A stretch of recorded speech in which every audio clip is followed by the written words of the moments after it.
ओम नमो भगवते वासुदेवाय। ओम नमो भगवते वासुदेवाय। ओम नमो भगवते वासुदेवाय। ओम अज्ञानतिमिरान्धस्य ज्ञानाञ्जनां शलाकया चक्षुरुन्मीलितं येन तस्मै श्रीगुरुवे नमः। हरे कृष्णा।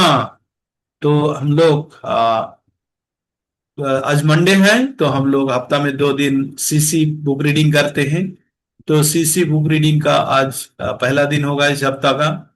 और फिर बाद में भगवतम पठन करेंगे। बुध बृहस्पति शुक्र 3 दिन। तो इस प्रकार हम धीरे धीरे आगे चलते हुए जब और थोड़ा इसमें गति आ जाएगा, तब आप लोग भगवतम में 3 दिन 3 दिन करेंगे, 6 दिन।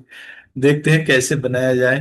लेकिन आप लोगों को फिर बार बार मैं सूचित करता हूँ, भगवत गीता को अगर जिन्होंने भूलने लगा है तो मुश्किल है।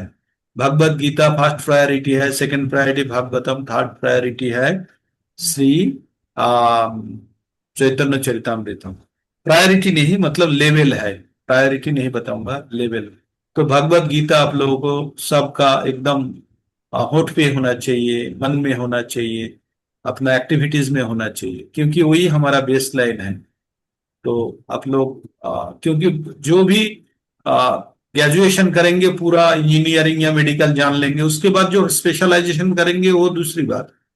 लेकिन आपका अगर ग्रेजुएशन ठीक ना हो तो आपका post graduate and post doc उतना स्ट्रांग नहीं होगा, वहां फंसेंगे। तो हमें भगवत गीता का ज्ञान एकदम संपूर्ण रूप से होना चाहिए। और हम लोग अभी जो चैतन्य चरितामृत जब आलोचना करते हैं, तो हम संपूर्ण रूप से भक्ति का बात करते हैं, और किसी चीज का कोई गुंजाइश नहीं।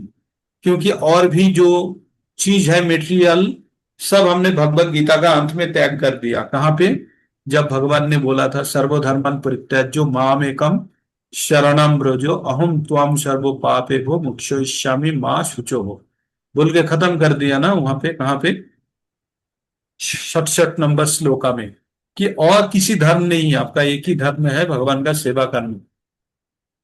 क्योंकि जीवेरे स्वरूप है कृष्ण नित्य दास, ये स्वरूप जान के हमको कृष्ण का सेवा करना है। और इसी का दोबारा व्यक्त करते हैं किसमें? भगवतम में। धर्मोपयुजित कोई तो वो अत्र निर्मत शरण शतम वेदमो वेदमो वेदम वास्तव वस्तु शिवोदांश। मैं मिस कर रहा हूं। तो उसमें क्या बोलते हैं? धर्मोपयोजित कोई तो वो। तो धर्मोपयोजित कोई तो वो तो मतलब जो कोई तो वो धर्म हो, मेटीरियली मोटिवेटेड जो भी धर्म है उसको त्याग करके हमको क्या करना है? हमको सिर्फ भगवत धर्म पकड़ना है। भगवत धर्म क्या है? भगवत धर्म है, भगवत मतलब भगवान का धर्म है ना। तो ये चीज हम शरण में रख के हम आगे बढ़ेंगे। तो जब हम भगवतम में ही सब मेटेरियली मोटिवेटेड सब धर्म को छोड़ दिए हैं, तो हम लोगों को और कोई गुंजाइश ही नहीं है कि हम चैतन्य चरितामृत में जाके कोई नॉर्मल धर्म का बात करें हम। मतलब आ, और किसी धर्म का बात करें, कर्तव्य धर्म कर्तव्य जो भी है, संपूर्ण रूप से हमें उसको त्याग दिए हैं। किसको त्याग दिए हैं? जो आदर धर्म है, संपूर्ण रूप से हम भगवत धर्म के अंदर है। तो श्लोका जो बोल रहा था इस प्रकार है, धर्मोपजित कोई तो वो अत्रो परमो निर्मल निर्मत शरणांग शतांग वेदमो वास्तव अत्र वस्तु शिवदांग तापोत्र हुमनम श्रीमद भगवते महामुनि कीर्ते किंबा परेरीश्वर शब्दो हृदि अवरुद्धते अत्र कीर्ति भी शुश्रूषु भी तत्क्षणात्। मतलब एक कोई तो वो धर्म जो है मेटीरियली मोटिवेटेड धर्म को त्याग करके हमको भगवत धर्म को ग्रहण करना है। भगवत धर्म क्या है? हाँ, भगवत धर्म क्या है? भगवान का प्रेममयी सेवा, बस। भगवत धर्म मतलब ही हमारा अपना परिचय जान लिया हमने। हमारा परिचय क्या है? हम अनु है और हम ईश्वर का अंश है। ईश्वर का अंश होने के नाते हमारा अंदर ईश्वर का सब गुण है, लेकिन अति सूक्ष्म मात्रा में है ना। इसलिए हम लोग के अंदर प्रेम है, जो भगवान से प्राप्त किए हैं हमने प्रेम। और ये प्रेम का हमने विकृत रूप किया है। प्रेम का विकृत रूप क्या है, कोई काम। बताए? काम। कैसे प्रेम काम में कन्वर्ट हो गया? प्रेम कैसे काम में कन्वर्ट हो गया? तमोगुण से, रजोगुण में तमोगुण, आने, आसक्ति के कारण, तमोगुण रजोगुण में आने के कारण। रजोगुण के बोलते कारण, जाइए, बोलते जाइए, बोलिए। आसक्ति के कारण तमोगुण, रजोगुण के तो ये कारण। बोलिए माता जी, प्रभु जी, और कोई? ये प्रेम कैसे कन्वर्ट हो गया अपना काम में, जब हम You did not want to stand up. You have your shirt tucked down. अरे बाबा, बिकॉज अच्छा सर की, तो हमने प्रेम, हमारा जो प्रेम है ये काम में कन्वर्ट हो गया जब हम रजोगुण का शर्ट पहन लिया है ना। क्योंकि हम जब जड़ो प्रकृति में आए हैं धराधाम में, तब जन्म लेते ही हम प्रकृति का तीनों गुणों का चक्कर में फंस गए, बंधन में फंस गया। तीनों गुण हमको क्या करते, तुरंत हमारा जो भी कैरेक्टरिस्टिक्स थे उसको चेंज कर दिया, म्यूटेशन हो गया हम लोगों का कैरेक्टर का। किसमें? जो प्रेम था वो काम में कन्वर्टेड हो गया। और काम हम, और जब भी काम में कन्वर्ट हो जाते हैं तब दुर्गा देवी सक्सेसफुल हो जाती है। क्यों? क्योंकि हमने अपना शक्ति को उनका कहने पर हमने घुमा दिया है ना। हमारा शक्ति था भगवान से प्रेम करने का, लेकिन उसको हमने किस प्रकार नष्ट कर दिए? दुर्गा देवी ने बोला, दुर्गा देवी ने हमारा डायरेक्शन घुमा दिया। जल का जो फ्लो था पहाड़ के ऊपर से आ रही थी, जिससे पन बिजली बनना था, बिजली बनने के पहले पहाड़ को धसा के, पहाड़ को तोड़ के ये नदी बना दिया है ना। तो वही हो गया, हमारा जो प्रेम है वो काम में कन्वर्टेड हो गया। यद्यपि ये जब इसको फिर शुद्धिकरण किया जाएगा, फिर पुनः ये प्रेम में कन्वर्टेड हो जाएगा। तो शुद्ध प्रेममय भक्ति जो है, हम चैतन्य चरितामृत से, चैतन्य महाप्रभु का कथा से हम श्रवण करेंगे और कृष्ण का प्रेम का भाव को फिर पुनः जागृत करेंगे, है ना। तो हमारा जो राजोगुण का प्रभाव खत्म होगा, किस प्रकार राजोगुण का प्रभाव खत्म होगा हम लोगों से? कैसे होगा रजोगुण का प्रभाव खत्म, कोई बताए? जब अपनी इंद्रियों को वश में करके भगवान की भक्ति में लगेंगे। नहीं, भक्ति में तो लगने नहीं देगा ना। आपका रजोगुण रहेगा तो भक्ति में लगने नहीं देगा। तो आपको क्या करना होगा जिसके द्वारा आपका रजोगुण घटे, कमे? भगवान की सेवा, साधु संग और शास्त्रों का पठन। भगवान का सेवा, साधु संग और शास्त्रों का पठन, ठीक है। तो इनमें जबरदस्ती करना, साधु शास्त्र, कीर्तन, कीर्तन, कीर्तन। अच्छा, और कोई? बोलिए, आप लोग बोलते रहिए, जिसका मन में जो भी आ रहा है बोलिए, व्यक्त कीजिए। संकीर्तन, संकीर्तन, संकीर्तन एक डिवोटीज का संग, डिवोटीज के संग, डिवोटीज का साधु संग, मतलब डिवोटीज का संग मतलब साधु संग। जो एक पॉइंट, तो पॉइंट मैंने एक्सेप्ट कर लिया, साधु संग। और एक है, एक्चुअली हम लोग जो परिवर्तन, हम लोगों के अंदर जो म्यूटेशन होता है, कैसे होता है? When we expose ourselves with the environment. Environment क्या है? प्रकृति के सामने जब हम स्वयं को खोल देते हैं, प्रकृति के सामने हम कैसे इंटरेक्ट करते हैं, किसके द्वारा करते हैं? प्रकृति के सामने हम कैसे इंटरेक्ट करते हैं, किसके द्वारा करते हैं? मन और इंद्रियों के द्वारा। इंद्रियों के द्वारा। के द्वारा हम प्रकृति के साथ इंटरेक्ट करते हैं, इंद्रियों के द्वारा।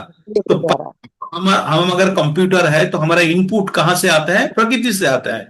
कौन सा इनपुट लाने का ऑर्गन है हमारा, उसको क्या नाम है? इंद्रिय समूह और मन। ज्ञान इंद्रियो, उसको बोलते हैं ज्ञान इंद्रियो। बाहर से खबर लाता है, ज्ञान लाता है ना। जो इंद्रियो बाहर से ज्ञान लाता है उसको बोलता है ज्ञान इंद्रियो। तो ज्ञान इंद्रियो क्या करते हैं? हमारे अंदर बाहरी खबर दे देते हैं। तो ज्ञान इंद्रियों का नाम क्या क्या है? चक्षु, कर्ण, नासिका, जिह्वा और त्वचा। त्वचा या त्वा। तो जो ये पांच है, ये पांच में अपने जो साधु संग होता है, ये कौन सा द्वारा, किसके द्वारा होता है साधु संग? ये होता है किसके द्वारा होता है साधु संग? कौन सा अंगों को कवर करता है?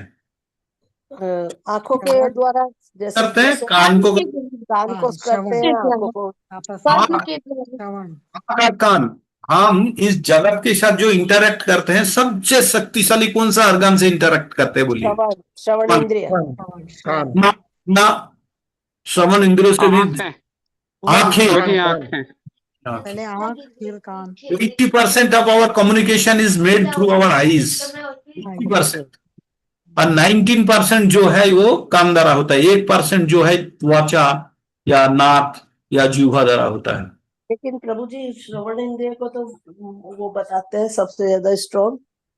बोलते हैं श्रवण इंद्रिय को किसके रेस्पेक्ट में स्ट्रांग बोलते हैं? जब हम कोई भी चीज पठन कर रहा है, सुन रहा है, तो अभी आप जब भगवान को तो आप दर्शन नहीं कर सकते, लेकिन उसका कथा तो सुन सकते हैं ना। तो आंख से क्या देखेंगे? उसका विग्रह देख सकते हैं, लेकिन उसके बारे में और भी ज्ञान अर्जन करने के लिए आपको सुनना पड़ेगा, और कोई रास्ता नहीं है आपके पास। इसलिए हमने जो भी इंटरेक्ट करते हैं इस दुनिया के साथ, सबसे ज्यादा इंटरेक्ट करते हैं हम आंख के द्वारा।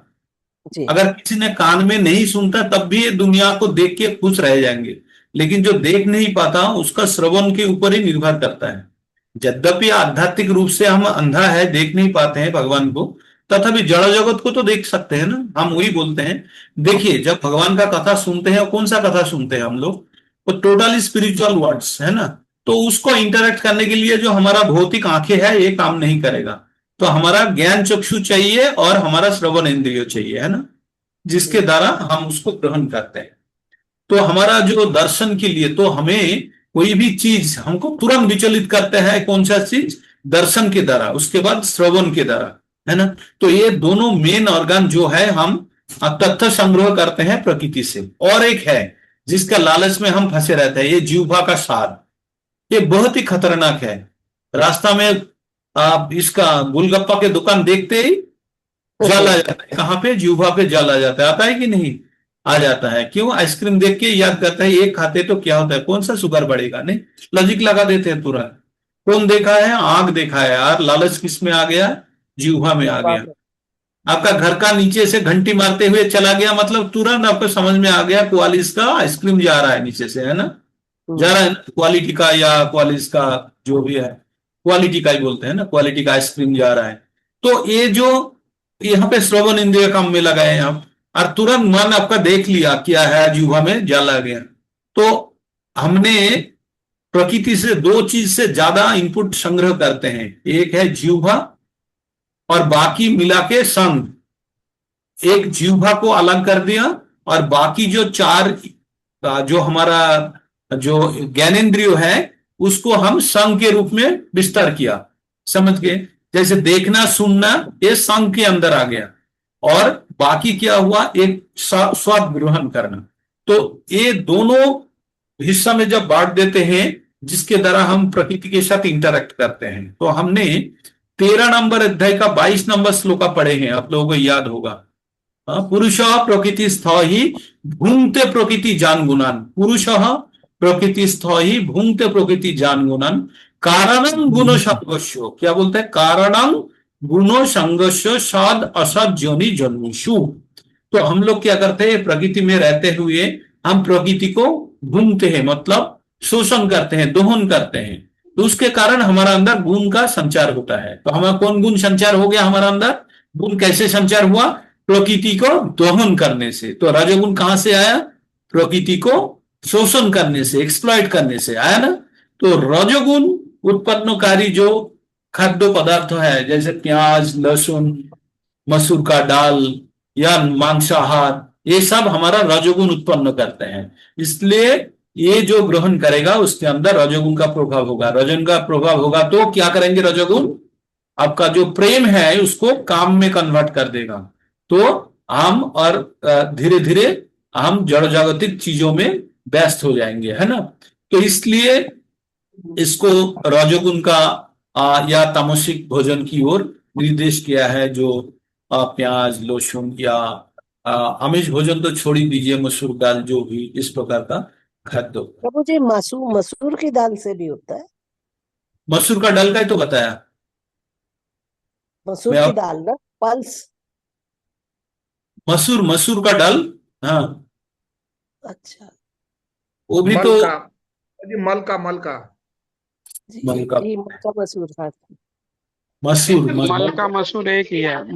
एक मलका होती है, एक मलका मसूर होती है, जो साबुत नहीं होती है माता मलका मसूर। प्रभु जी, एक छिलके उतरी भी दाल होती है, वो मसूर की दाल। हाँ, दोनों ही छिलके उतरी होती हैं, दोनों ही छिलके उतरी होती है, लेकिन अलग अलग होती है थोड़ी। पिंक कलर का होता है ये। गुलाबी एक पिंक कलर की होता है, एक होती है। ब्लैक होता है, ब्राउन सा। हाँ, छिलके वाला ब्राउन होता है और छिलका हाँ, निकल जाता है तो पिंक कलर का तो रहता है, रेड हो गुलाबी। जाता है, मसूर ऑरेंज सा। गुलाबी सा। ये हम लोग का ये नहीं पता था प्रभु जी, इस दाल के बारे में नहीं पता था कि ये ये दाल रजोगुण। ग्रहण नहीं करना है, दाल निषिद्ध है। हम्म, ये खाद्य के रूप में इसको ग्रहण नहीं करना है, मतलब रेस्ट्रिक्शन में ये है। तो हमें क्या है, तो इसके द्वारा हम जो भी गुण हमारा अंदर उत्पन्न होता है, एक खाद्य से होता है, दूसरा संग से। आप देखो, अगर खाद्य को भी हमने सुधार दिया, हमने प्रसाद ग्रहण शुरू कर दिया, और क्या है, संग भी साधु संग हो गया। कोई पिक्चर का डिस्कशन नहीं है, कोई टीवी सीरियल का नहीं है, कोई पीएनपीसी नहीं है, कोई राजनैतिक चर्चा नहीं है। तो चर्चा क्या रहेगा, मच्चित्ता मदगतो प्राणा बधायंत परस्परम कथायंतश्च मांग नित्यम तुष्यन्ति च रमन्ति च। जब एक दूसरे से बात करेंगे, आप लोगों का फ्रेंड सर्कल छोटा हो गया ना, आप लोगों का हुआ कि नहीं? आप लोग जो भी अभी भक्ति में 3-4 साल से हैं, आप लोगों का अवश्य ही आप लोगों का फ्रेंड सर्कल छोटा हो गया। और जो सर्कल बना है, ये भक्त लोगों का ही संग बना है ना? ये सत्य है कि नहीं? हाँ हुआ है प्रभु जी। वो यही तो हुआ सत्य है। प्रभु जी। हाँ, मिलते ही नहीं, सब फील टाइम ही नहीं प्रभु जी मिलने का, किसी से बात करने का भी। इच्छा भी नहीं होता, और वो लोग भी नहीं चाहते कि हमको हमें डिस्टर्ब करें। हम तो अपना जो ग्रुप मैंने प्रतिष्ठा किया था हम लोगों का बैच का, वो सब ग्रुप मैंने स्वयं त्याग दिया। वो लोग 180 आदमी अभी भी वो लोग ग्रुप में है, लेकिन हमने वो ग्रुप ही त्याग दिया। मैंने वो ग्रुप को बनाया था, लेकिन बाद में लगा कि नहीं, इनमें टाइम खा जाते हैं, क्योंकि उनका जो लेवल ऑफ डिस्कशन है, वो जो चीज है, वो चीज को आप काउंटर करने जाएंगे तो आपका समय बर्बाद होगा। तो बेटर अवॉइड इट। तो इस प्रकार धीरे धीरे धीरे धीरे हमारा भौतिक संग घटने जाएगा। That is good sign. अगर घटता है और भक्त संग बढ़ेगा, और साथ में आपका भोजन सुधर जाएगा, तो आपका रजोगुण का प्रभाव कम हो जाएगा। अगर रजोगुण खत्म हो जाते हैं, तो हम धीरे धीरे सात्विक गुण की ओर बढ़ेंगे, और सतोगुण में जब तक नहीं जाएंगे तब तक गुणातीत अवस्था में जाना असंभव है। तो सतोगुण के बाद गुणातीत की ओर आगे बढ़ना है। तो गुणातीत, ऐसे गुणातीत सीधा कोई नहीं बनता। अब सतगुण में रहते हुए कुछ देर के लिए गुणातीत रहते हैं, आधा घंटा 1 घंटा, जब भगवत चर्चा चल रहा है तब गुणातीत अवस्था में रहते हैं, तब भौतिक माया ये अगर वगैरह आपको छू नहीं पाता। तो धीरे धीरे इसका जो समय बढ़ते जाएगा। आप कितना देर तक ब्रह्मभूत अवस्था में रह रहे हैं, कोई चीज में कोई फर्क नहीं पड़ता, एवरीथिंग इज आपके सामने पानी की तरह, जल की तरह लग रहा है। तो उस स्थिति अगर ज्यादा देर तक बजाय होता है, बने रहता है, स्थिति रह जाता है। धीरे धीरे धीरे जब अपने हमेशा 24 घंटा जब इस स्थिति में रहेंगे, तब उसको बोलेंगे ब्रह्मभूत।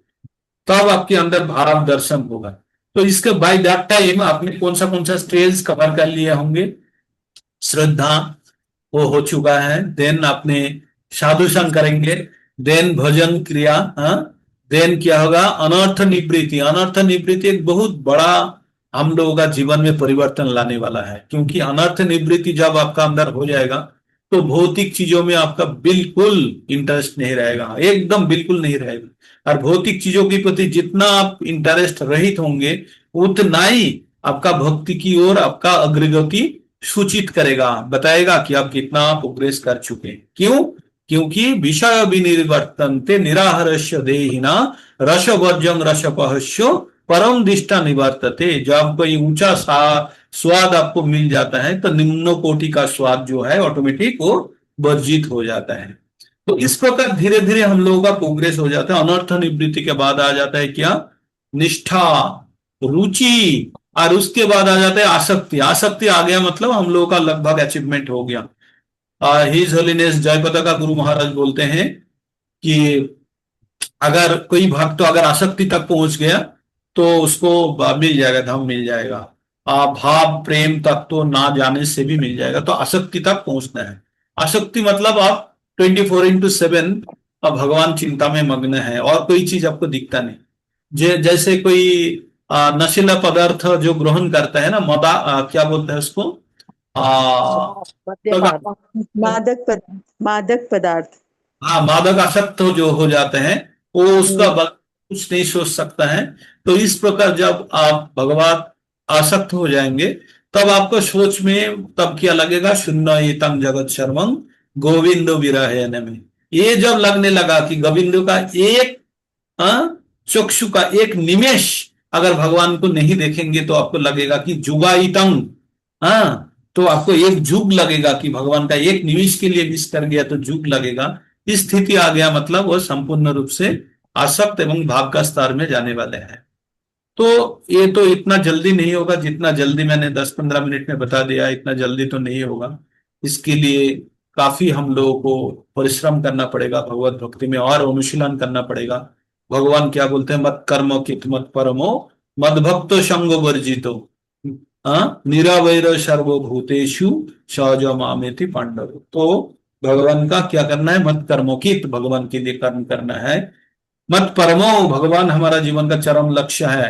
कितना ने आप लोगों ने कितना कन्विंस्ड है फुल्ली कि भगवान ही आपका जीवन का चरम लक्ष्य है? हैंड रेज कीजिए, फुल्ली कन्विंस्ड है कितना?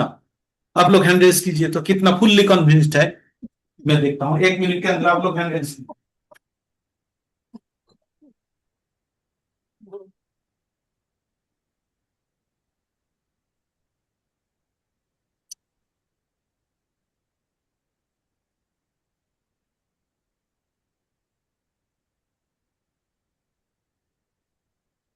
और कहा और हैंड रेज होना चाहिए। फुल्ली कन्विंस्ड कितना है, फुल्ली कन्विंस्ड और हैंड रेज होना चाहिए और होना चाहिए फुल्ली कन्विंस्ड जे हमारा जीवन का परम लक्ष्य भगवान ही है और कुछ नहीं है। भाई दिस टाइम हमने इतना दिन से हम क्लास कर रहे हैं, इतना दिन से हम भगवत गीता पढ़े हैं, कई बार पढ़ चुके हैं, हमें भी ये धारणा आ चुके हैं कि जीवन का परम लक्ष्य भगवान ही है और कुछ नहीं है। भले आप हाथ उठाए ना उठाए लेकिन आप लोग फुल्ली कन्विंस्ड है, मैं जानता हूं आप लोग फुल्ली कन्विंस्ड है। क्योंकि आप शायद हाथ उठा नहीं पाए वो दूसरी बात है, लेकिन प्रभु जी, बोलिए हरे कृष्ण प्रभु जी। बोलिए प्रभु माता जी, जी। प्रभु जी ये तो है मन में कि हमारा लक्ष्य सिर्फ भगवान है, हाँ। लेकिन प्रभु जी वो आ तो नहीं रहा अभी। मतलब अभी तक शायद कोई नहीं कर पाया ना जो और कुछ नहीं है। जैसे मैं एक छोटा सा एग्जांपल देता हूं, मतलब ये घटिया एग्जांपल है लेकिन फिर भी बताता हूं, सुनिए। मैं एक बार दिल्ली से बंगाल आ रहा था तो रास्ता में मेरा एक दीदी को, मेरा दोस्त का दीदी को छोड़ना था बोकारो में। तो मैंने बिहार शरीफ में उतर गया, उतर के दीदी को बाई बस हम लोग जा रहे थे। तो दीदी थी, भांजा था और मैं था। तो बस में जाते तो पूरा रात भर हमने जाग के आया था क्योंकि मेरा सीट में वो जो भांजा को सुला दिया था। तो मैं नीचे बंदोबस्त किया था लेकिन उतना जायगा नहीं हुआ, तो नींद नहीं हुआ ट्रेन में ऐसे, तो मेरा पेट खराब हो गया। तो बस में जा रहा था तो जैसे कई बार ट्रेन में तो टॉयलेट किए हैं, फिर भी पेट खराब है। अभी जब बस में जा रहा था, आप बिलीव नहीं करेंगे, बिहार से जब बोकारो की ओर जा रहा था, इतना सुंदर प्राकृतिक दृश्य है ना जो इतना सुंदर देखने में है, बहुत कुछ अच्छा लग रहा था। माइका जो होता है ना, माइका छोटा छोटा पीस होता है, वो इतना चमकता है, उसके ऊपर जब रोशनी गिरता है, हैंड डाउन कर लीजिए तो उसमें, लेकिन इतना सुंदर पहाड़ी के अंदर से जा रहा है, आज बहुत अच्छा हवा भी दे रहा है, सब कुछ अच्छा है, लेकिन मेरे को अच्छा नहीं लग रहा था। क्यों? क्योंकि मेरा पेट खराब था। मेरे को हमेशा क्या लग रहा था, कहां पे जल मिलेगा, कहां पे झाड़ी मिलेगा। This is fact. मेरा प्रायोरिटी और कुछ था, इसलिए कभी भी भगवान कभी भी मेरे को वो ब्यूटी में एंजॉय नहीं कर पा रहा था। तो हमारा दिमाग के अंदर, जब तक हमारा दिमाग के अंदर से वो चीज नहीं जा पाएंगी, क्या जो हमारा प्रायोरिटी जब सेट नहीं होगा, जो इस प्रकार, तो वहां पे मेरा प्रायोरिटी क्या था, मेरा टॉयलेट जाना था प्रायोरिटी, है ना। तो इस प्रकार भगवत भक्ति जब प्रायोरिटी में आएगा तभी हमको लगेगा कि वो बात बनेगी। अभी क्या है, हम लोग अभी भी संसार में हैं, अभी भी हम आसक्ति में फंसे हुए हैं। जितना भी कोशिश कर रहे हैं, कोशिश तो कर रहे हैं बाहरी दृष्टि से, लेकिन अंदर ही अंदर अभी तक उतना नहीं टूटे हैं, टूटना है, अभी तक उतना नहीं टूटे। माता जी जो बोलने चाह रही थी, कोशिश तो कर रहे हैं लेकिन अंदर से नहीं टूटे, कि मतलब अभी भी प्रबल रूप से कनेक्टेड है। ये जो डिटैचमेंट है धीरे धीरे कब होगा पता है? जो श्लोक का बताया, विषय विनिवर्तन्ते निराहारस्य देहिना। आप लोग अनुशीलन कर रहे हैं, ठीक है, लेकिन भगवान के प्रति जब आकर्षण संपूर्ण रूप से आ जाएगा ना, तभी आपको विकर्षण होगा या आपका संसार के प्रति और ज्यादा आकर्षण नहीं रहेगा। चलाओ कौन है? टीवी नहीं चला? तो ये चीज है, आएगा। अभी भी आपसे 6 महीने पहले आप स्वयं को टेस्ट कीजिए, 6 महीने। ये प्रश्न का सम्मुखीन, मतलब ये प्रश्न स्वयं को कभी किए थे कि हम कितना 100% कमिटेड है? कभी किए थे आप लोग? हम लोग क्या सोच रहे थे? हम लोग सोच रहे थे भक्ति करना है, श्रवण करना है, बस इतना है। लेकिन एक्शनेबल्स, हमने एक्शन के दौर पे क्या हमें क्या एक्शन लेना है, किस चीज से अलग होना है, किस चीज को प्रैक्टिस करना है, इस प्रकार स्वयं को कभी बांधे थे इस नियम के अंदर? नहीं बांधे। हम लोग क्या सोचते थे, भगवत गीता पढ़ लिए, सुबह मंगलाचरण के लिए, भगवान का भक्ति कर लिए, हो गया, माला जाप कर लिए, हो गया। नहीं हुआ। Those are part of our bhakti, वो तो मैंडेटरी है। बाकी टाइम भी भगवान के अंदर ही डूबा रहना है और मन ही मन में हमेशा प्लानिंग चलना चाहिए, आपका जैसे चलते रहता है। इनको अभी ये पढ़ाया, अभी मंगलाचरण सिखाया, कल बुधवार आएगा, उनको 3rd स्टैंजा 4th स्टैंजा पढ़ाएंगे। दिलीप प्रभु का ये 2 नंबर चरण में तकलीफ है, अभिजीत प्रभु का पहला चरण में प्रभु, ये सब आपका मन में घूमना, यही भक्ति का अंग है। These are engagement. ये एंगेजमेंट किसका? मत चित्ता मत गतो प्राणा बोधायंतो परस्परम। आप जब किसी से बात कर रहे हैं तब भी भगवान के बारे में बोल रहे हैं, जब सुन रहे हैं भगवान के बारे में सुन रहे हैं। इसके द्वारा क्या हो रहा है? इसके सुनने के बाद आप कभी कष्ट पाते हैं क्या? नहीं, हर्षित होते हैं, रोमांच होता है। And that is only. Prabhu ji, अब तो ना मायके जाने का भी मन नहीं करता। ये होता नहीं, वहां जाएंगे तो क्लास छूटेगी। बस बस बस। एग्जैक्टली प्रभु जी, कहीं भी जाओ ना, क्लास छूटने का सबसे बड़ा दुख है। ये तो रिश्तेदारों के यहाँ चले जाते थे, हाँ, बाहर में सिटी में जो भी रहते हैं, अब वो बहुत कम हो गया है। याद करते हैं लोग बाग, उनका व्यस्त हो गए हम इसमें। हाँ, उनको भी जोड़िए ना, उनको भी जोड़िए, भगवत भक्ति में जोड़िए। यही है, आप उनको बोलिए हमको ऐसा एक नशा मिल गया। जो प्रभुपाद जी जब गए थे पश्चिम देश में, तब वहां पे हिपी चल रहा था, हिपी कल्चर। तो हिपी वो लोग बोलते थे आप देखो हम लोग कैसे एंजॉय करते हैं, ये नशा करो, दुनिया का मजा आ जाएगा, आनंद ले लो। तो प्रभुपाद जी ने बोला आप जिससे नशा करते हैं ना, उससे भी तीव्र नशा करने का वस्तु हमारा पास है। तो बोला क्या है? तो उनको पहले भगवान का प्रसाद खिलाया और कीर्तन बोला, ये कीर्तन करो, 10 मिनट का कीर्तन करो, उसके बाद प्रसाद दिलाएंगे। 15 मिनट का कीर्तन करो, उसके बाद धीरे धीरे धीरे धीरे धीरे जब उनको भगवान का कृपा भी आया है साथ में, उनको अच्छा लगने लगा। उनमें से कितना भक्त बन के अभी जीवीसी बनने लायक स्थिति में है, पता है आपको? कितना ने दीक्षा गुरु बन गया उस प्रकार वो हिपी ने। हाँ, तो वही है कि भगवान का प्रेम तो होना चाहिए और भगवान का भी कृपा होना चाहिए, तो नहीं होगा। तो धीरे धीरे आप लोगों का ऊपर कृपा वर्षा, आप जान लीजिए जितना कृपा आपके ऊपर वर्षा होगा, भगवान बरसाएगा, उतना ही आप ये भौतिक जगत से डिटैच होना शुरू हो जाएंगे। एक चीज तो प्रभु जी, मेरी बोलिए। मम्मी बोलती है पता नहीं लड़की को क्या हो गया है, ये तो फोन पर भी बात करना कम कर दिया। पहले मैं रोज बात करती थी, अब 15-15 दिन हो जाते हैं, मेरा मन ही नहीं करता बात करने का। ये होता 1 घंटा खराब हो जाएगा। देखिए ऐसे मत सोचिए, बात कीजिए। और माता जी को भी आप ये कराइए, क्या नाम है, उनको भी श्रवण कराइए, उनको भी जप वो कराइए। करती है प्रभु जी, करते हैं ना? उनको मैं माला दे के आई हूँ, करती है, बहुत करती है पूरा दिन। हाँ, ठीक ठीक ठीक है। लेकिन देख, सुनती नहीं है ना, पता नहीं कौन हाँ, सी। धीरे धीरे छोटा छोटा करके देखिए। 2 टाइप का मनुष्य गाड़ी चलाता है, एक इंजीनियर जो गाड़ी का इंजन के बारे में पूरा जानता है, और दूसरा है ड्राइवर जो गाड़ी चलाना आता है। तो गाड़ी का उद्देश्य है गाड़ी को चलाना। अगर किसी ने गाड़ी चला लिया तो काफी है। इंजीनियर को क्या पता है, गाड़ी चलाना भी आता है, गाड़ी के अंदर क्या है वो भी जानता है। तो आप अगर भक्ति किसी को सिखाना है तो आपको पूरा जानना होगा, नहीं तो आप 16 माला जप कर लो, भगवान का भोग लगा लो, प्रसाद पालो, 4 नियम पालन कर लो, काफी है। तो इतना में ही गाड़ी चल जाएगी, है ना? तो आप ये मत सोचिए कि उनको इतना तत्व तो पता नहीं, तत्व तो जानने का जरूरत नहीं। 16 माला का जप और एकदम निष्ठा भर में भगवान का नाम ले, काफी है। और एक चीज मैं आपको बता दूं, आप मत सोचिए कि हर व्यक्ति हम लोगों का बैच का एक ही बैच में भगवत धाम चला जाएगा, टुकड़े टुकड़ों में जाएंगे। कई कई बार आना पड़ेगा, हम लोगों को बार बार आना पड़ेगा। जिसका जो भी पेपर बाकी रह जाएगा उनको क्लियर करने के लिए आना पड़ेगा। किसी को मदद करने के लिए। आपका तो पक्का है, और आप हमें रस्सी हाथ की छोड़ेंगे नहीं, आपकी हम पकड़ के चलेंगे। पक्का नहीं माता जी, पता नहीं भगवान ने फिर टास्क किसी को दे देगा, जाके और 2 को लेके आओ, 3 को हाँ लेके आओ। प्रभु जी, आपका तो 101% है। माता जी ये मत सोचिए ऐसे ही। जो बच्चे सोचते हैं कि हम तो पास हो जाएंगे, वो पहले फेल करते हैं, लेकिन ये नहीं है। हम प्रभु जी आप नहीं सोच रहे ना, ये हम सोच रहे हैं। आप हमें क्या सोच है, हमें क्या करना है, जितना ज्यादा से ज्यादा भक्त को साथ में लेके चलना है ना। फिर उनको पूछा कि जो नैया होता है वो क्या करते हैं, वो तो बार बार लेके ट्रिप करते हैं ना, इस किनारे में आते हैं लेके जाते हैं, उस किनारे में आते हैं लेके जाते हैं। तो हम लोग सब मिलके कोशिश करेंगे ज्यादा से ज्यादा भक्त को। आप लोग, मैं सोचता हूं आप लोग हर व्यक्ति जो भी यहाँ कनेक्टेड है, हर भक्त ऐसा हो कि स्वयं के लिए ना सोचे कि मैं भगवत धाम जाऊं।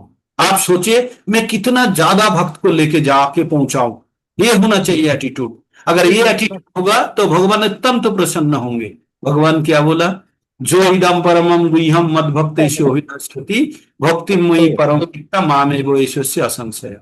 हाँ, तो अगर आपने हर दिन जेल के अंदर कोई कैदी को भर रहा है तो जेल में जाना आना आपका चलते रहेगा ना। आप घर से जाएंगे, जेल में आएंगे, उसके अंदर कैदी को डाल के फिर बाहर आ जाएंगे। तो अगर उल्टा, हरे कृष्णा माता जी।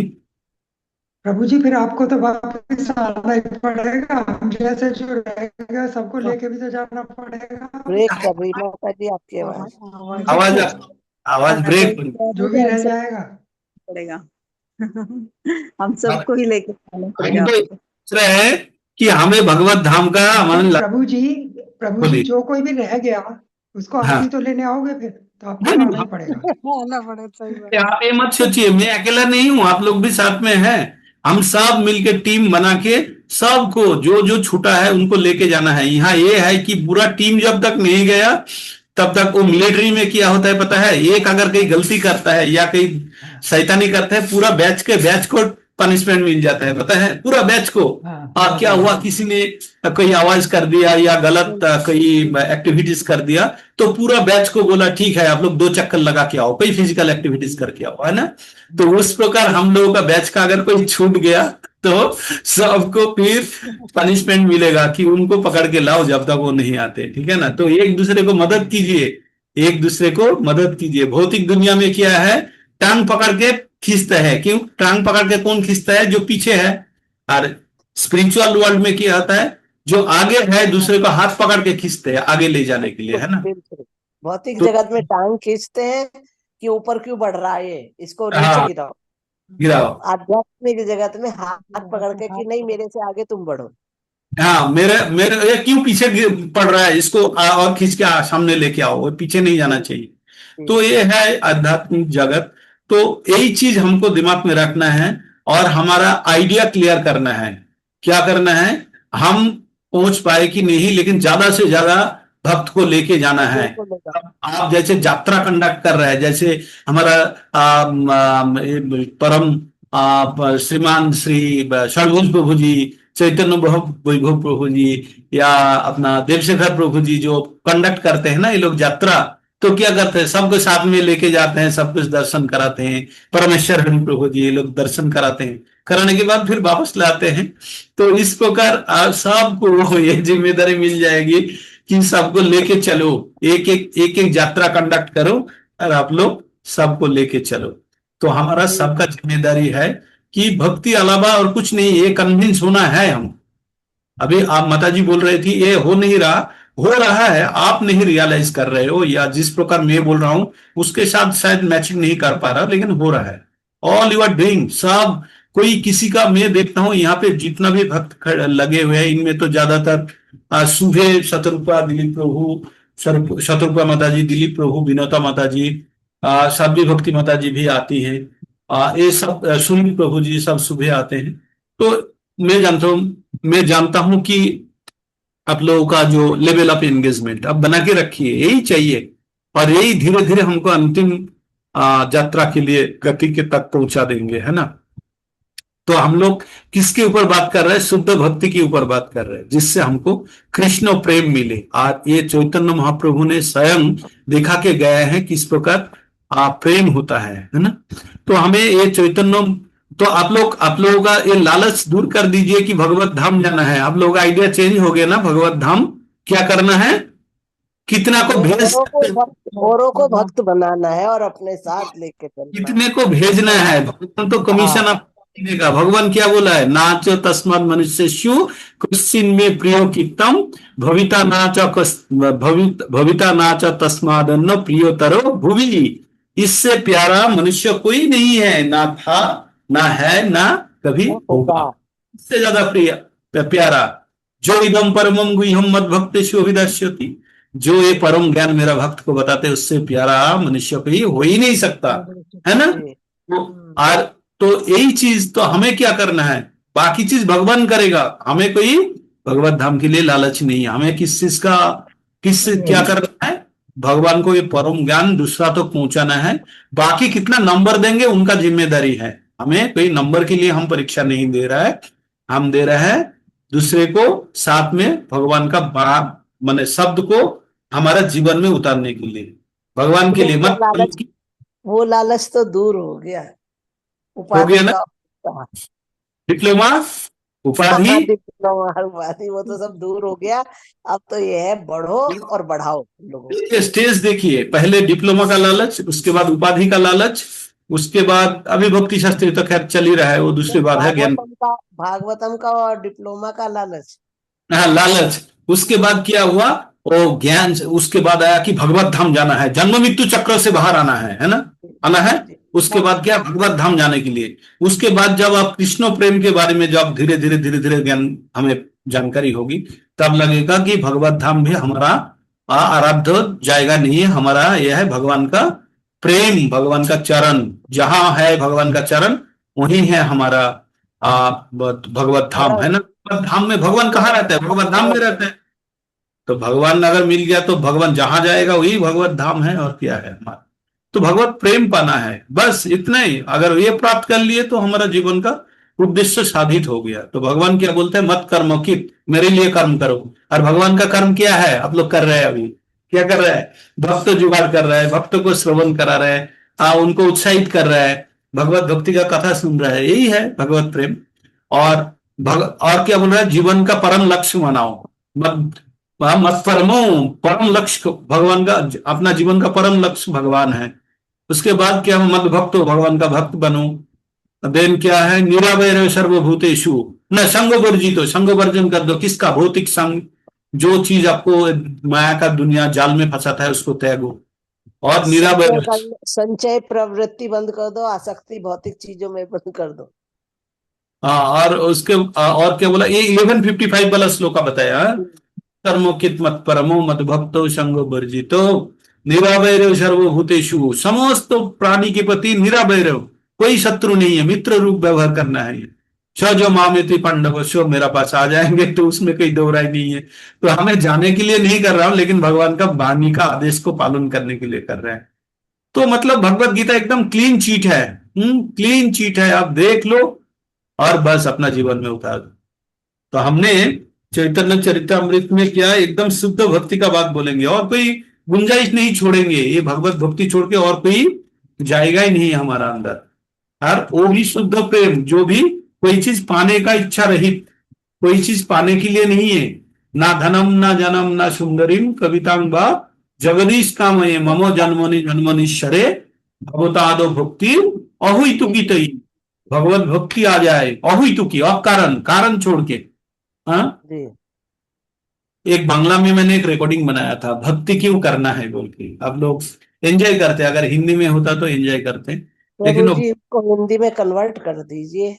आज मैंने आपकी इंग्लिश की वो सुनी थी, बहुत अच्छा वो जो 7 मिनट बनाया था। पे आपने उस पर डाली थी, मैंने सुनी थी, अच्छा लगा। हाँ, एक व्यक्ति ने कॉल किया था मेरे को। हाँ, वो व्यक्ति देवशेखर प्रभु जी से हम लोग जो ये किए थे ना, सब उपाधि किए थे ना शुरू में, जो फर्स्ट बैच का उपाधि चला था, जी। तो किए थे, तो वो सिंगापुर में रहते थे कोविड का टाइम पे। तो उन्होंने प्रभु जी से बात किया, तो प्रभु जी मेरा नंबर दिया, तो वो मुझसे बात कर रहा था।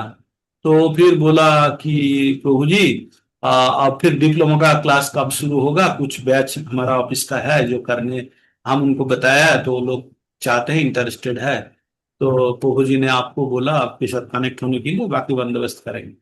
तो मैं बोला कितना है, प्रभु जी बोला 5-6 है। तो मैं बोला एक बैच बन जाए तो प्रभु जी से करा लेंगे, या अगर लोकल लैंग्वेज में करने वाला कोई है क्या, बंगाली है क्या? तो बोला हाँ सब बंगाली है, कोलकाता में चला है अभी, वो बोल रहा है। तो वो बोला, मेरे को लगा फिर वो बंगाली है, वो पानी टाइटल है, मैं सोचा उड़िया होगा। तो बोला नहीं हम सब बंगाल का है। तो बोला ठीक है। तो उन्होंने, तो फिर उनको रिकॉर्डिंग देना था, मैं बोला ठीक है। तो एक हमें क्यों कष्ट पा रहा है इस दुनिया में, तो उसको एक एक्सप्लेनेशन का रिकॉर्ड मैंने भेजा था हमको, एक छोटा सा, ऐसे ही कोई प्रिपरेशन छोड़ के जस्ट कभी कभी सोचे। तो यही चीज है, आप जितना बड़ा गड्ढा करोगे, वो गड्ढा को भरने के लिए उतना ही मिट्टी चाहिए, है ना? मैं वही बोल रहा था, बगीचा में आप आते इंग्लिश हो। वाली को हरे कृष्णा प्रभु जी, बोलिए। उसको भी कर दीजिएगा, और बांग्ला वाला दोनों हिंदी कन्वर्ट करके। बांग्ला को हिंदी में मतलब फिर दोबारा बनाना पड़ेगा, या लैंग्वेज वहां पे ट्रांसलेट कर देंगे तो हो जाएगा? होता है ट्रांसलेट करो, हाँ, इंग्लिश टू हिंदी और बांग्ला टू हिंदी हो जाता है। वो जो व्हाट्सएप का, इसका जो यूट्यूब का एक फीचर है ना, जिससे हिंदी लैंग्वेज में दे सकते हैं, है ना वो? देखता हूँ। क्योंकि बांग्ला वाला भक्ति क्यों करना है, मेरे को अच्छा लगा, मैं कई बार सुना, स्वयं श्रवण किया हूँ, तो मेरे को अच्छा लगा, मतलब। ये भी अच्छा लेकिन लगा जो आज भेजा आपने, लैंग्वेज चेंज हो जाएगा इंग्लिश तो में, ये अच्छा भी है। अच्छा लगा। ये वाला 7 मिनट वाला, 7 मिनट वाला तो छोटा है, ठीक है। तो मैं वही वही सोच रहा था, मेरा बांग्ला कलेक्शन ज्यादा है, हिंदी एंड इंग्लिश कलेक्शन कम है। ठीक है, फिर भी इसको अभी हिंदी में मैं ट्रांसलेट करने का बंदोबस्त कर। तो हमारा उद्देश्य क्या है? हमारा उद्देश्य है कैसे भक्ति का रूप डालें, हमारा जो भी कर्म कांड है, जो भी क्रियाकलाप है, भक्ति का रूप में कैसे उसको आगे लेके जाए, है ना? तो आप लोगों को भी अगर कोई बैच आ रहा है, मतलब कोई नया आने चाहते हैं, तो हम लोग अति शीघ्र एक 18 दिन का एक तो कोर्स करके कुछ प्रभु नया। जी टाइम, एक दो लोगों ने टाइम पूछा, मैंने बात की थी तो कि टाइम हमें बताओ तो हम सूट कर पाएगा तो ज्वाइन करेंगे। शाम को एक तो माता जी के लिए जो बैच है, वो तो 4 बजे से एक करने का बात कर रहा था, 1 घंटा के लिए। अमिता गर्ग माता जी से बात हो रही थी, हाँ, जो 4 बजे से। एक ये हो सकता है, जो माता जी है, नॉन वर्किंग माता जी है, वो कर सकती है। या जो वर्किंग प्रोफेशनल्स है, उनके लिए तो शाम के बाद ही करना होगा, 8 से 9 या कुछ इस प्रकार। 18 दिन के लिए करना होगा, उसके बाद किसी भी बैच में जोड़ देंगे, और क्या है, 18 दिन तो पहले सीख ले, उसके बाद किसी चार बैच से में। पांच तो मेरा करते हैं, मैं करवाती हूँ, तो वो उससे अलग कोई टाइम में जा आठ सकती से है। नौ 8 से 9 आपका है, डेली उस है? मेरा तो 4 से 5 है, जो अच्छा, मैं करती हूँ डेली, सैटरडे संडे को भी एक भी दिन नहीं छोड़ती। ठीक है, अच्छा है। तो 8 से 9 वाला देखते हैं, 8 से 9 वाला 18 दिन का जो करेंगे, 8 से 9 वाला करेंगे। और हम लोगों को इसको खींच के 7 से 8 कर देंगे, वो 18 दिन के लिए। हम्म। तो और हम प्रभु जी लोग, कुछ इसको आधा घंटे का कर दीजिए, उसको थोड़ा बढ़ा दीजिए, 18 दिन की बात है। हाँ, तो ये 7 से 8 कर देंगे ना, 1 घंटा मिल जाएगा हमको, और वो 8 से 9 कर देंगे। तो हम लोग ये जो चैतन्य चेतामृत में हम कहाँ तक पढ़े थे, किसको पता होगा? एक छोटा सा प्रभु समरी भी बताएंगे। प्रभु जी ये पूरे श्लोक वाइज मैं बता दूं, पहले श्लोक से सारा फटाफट फटाफट। है, समरी के रूप में बताइए। पहले में तो छह गुरुओं की हाँ। उपासना के बारे में वंदना की है, और दूसरे में है चैतन्य और नित्यानंद को प्रणाम किया, विशेष प्रणाम उन लोगों के लिए, और तीसरे में वस्तु निर्देश, चैतन्य चरितामृत लिखने का क्या कारण रहा, उसमें वस्तु निर्देश है, महाप्रभु के विषय में जानना। और चौथे में था भगवान, ब्रह्मण और परमात्मा, इन तीनों के बारे में बताया गया। और शची देवी के पुत्र चैतन्य महाप्रभु का कैसे आगमन हुआ, क्यों हुआ, क्योंकि अहेतु की कृपा से कृष्ण प्रेम देने के लिए वो आए इस धराधाम में। और फिर पांचवे में बताया था कि जो आत्मा एक शरीर युगल रूप में अवतरित हुए राधा का भाव और कृष्ण की कांति लेकर के प्रकट हुए चैतन्य महाप्रभु।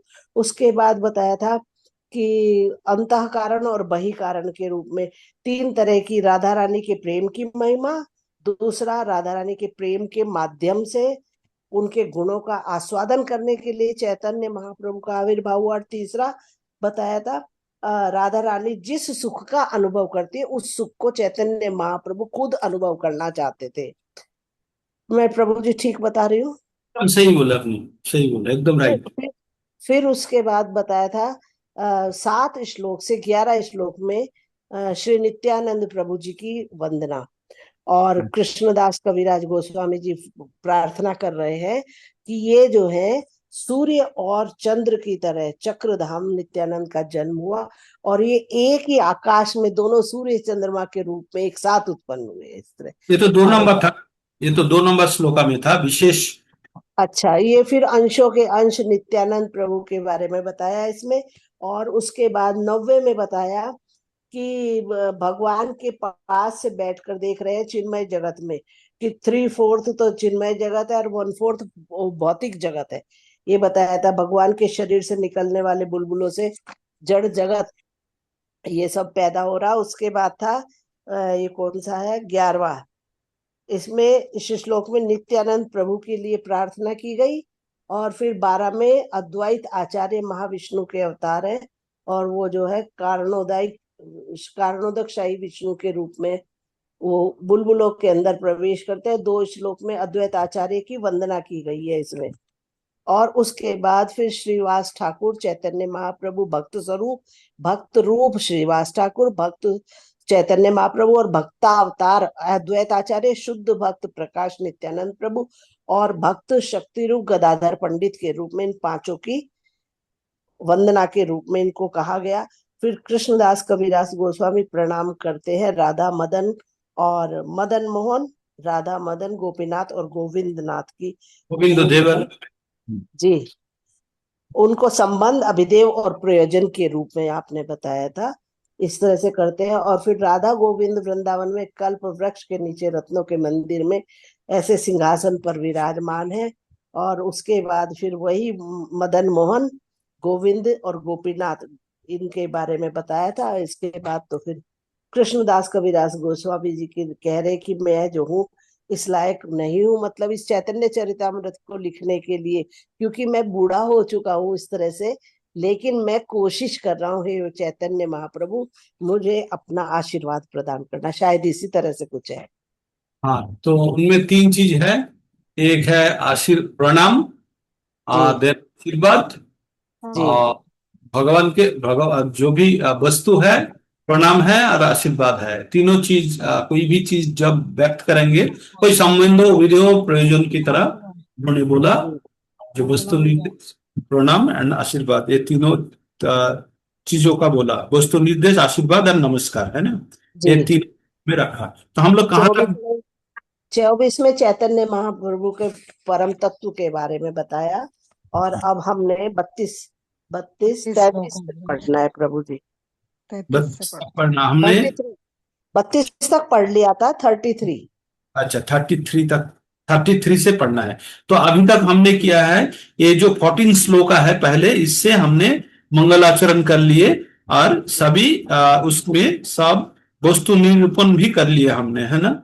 उसके बाद सबको नमस्कार किया, श्रोता वैष्णव रे करी नमस्कार, यही सब श्लोक रे करी अर्थ विचार, हाँ सबका नमस्कार किया। सकल वैष्णव सुनो करी एक मन, चैतन्य कृष्ण शास्त्रो मतो निरूपण। अच्छा, आप लोगों को डिस्प्ले दे देते हैं, 1 मिनट, तो और अच्छा लगेगा। तो मतलब इतना दूर तक मैं आप लोगों को सबको बता रहा हूं, इतना दूर तक आप लोगों का दिमाग में हो जाना चाहिए हम क्या पढ़ रहे हैं, क्योंकि इसी का एक्सपांशन चलेगा। अभी जो हमने पढ़े हैं उसी का एक्सपांशन चलेगा। ये जो 14 श्लोका है ना, 14 श्लोका है, उसका 7 चैप्टर होगा, आप समझ लीजिए। ये जो 14 श्लोका पढ़े, 6 श्लोका है जो नमस्कार किए, गुरु ईशा वो ईशान अवतार, शक्ति भगवान स्वयं, इसका जो हमने ये 6 श्लोका पढ़े, 6, 5, 2, 1, है ना, इस प्रकार पढ़े हमने। 11, 2, 13 और 1, 14, ये 14 श्लोक का जब विस्तार करेंगे तो 7 अध्याय तक हम यही पढ़ेंगे। तो अगर यहाँ पे हमारा स्टडी अगर सॉलिड हो जाता है तो 7 अध्याय ग्रहण करने में हमें कोई तकलीफ नहीं है ना। तो आप लोग समरी समझ गए ना। अगर किसी को भी अगर समझ में नहीं आया तो बाद में आप लोग ठग जाएंगे, मतलब जो नहीं समझ पा रहे हैं वो बाद में इंटरेस्ट खो डालेंगे। तो मैं चाहता हूं सब आप लोग समझे, अगर दोबारा बोलना पड़े तो बोलेंगे, लेकिन आप भी थोड़ा सा दर्द उठाए, कष्ट उठाए, हम भी उठाते, लेकिन हमें कम से कम पता चले हम क्या पढ़ रहे हैं, है ना, इतना हमें पता होना चाहिए। 33 तक इन 6 विविध रूपों के चरण कमलों की वंदना का मंगलाचरण पूर्ण हुआ। यहाँ हाँ, तक इसके द्वारा पूर्ण हुआ।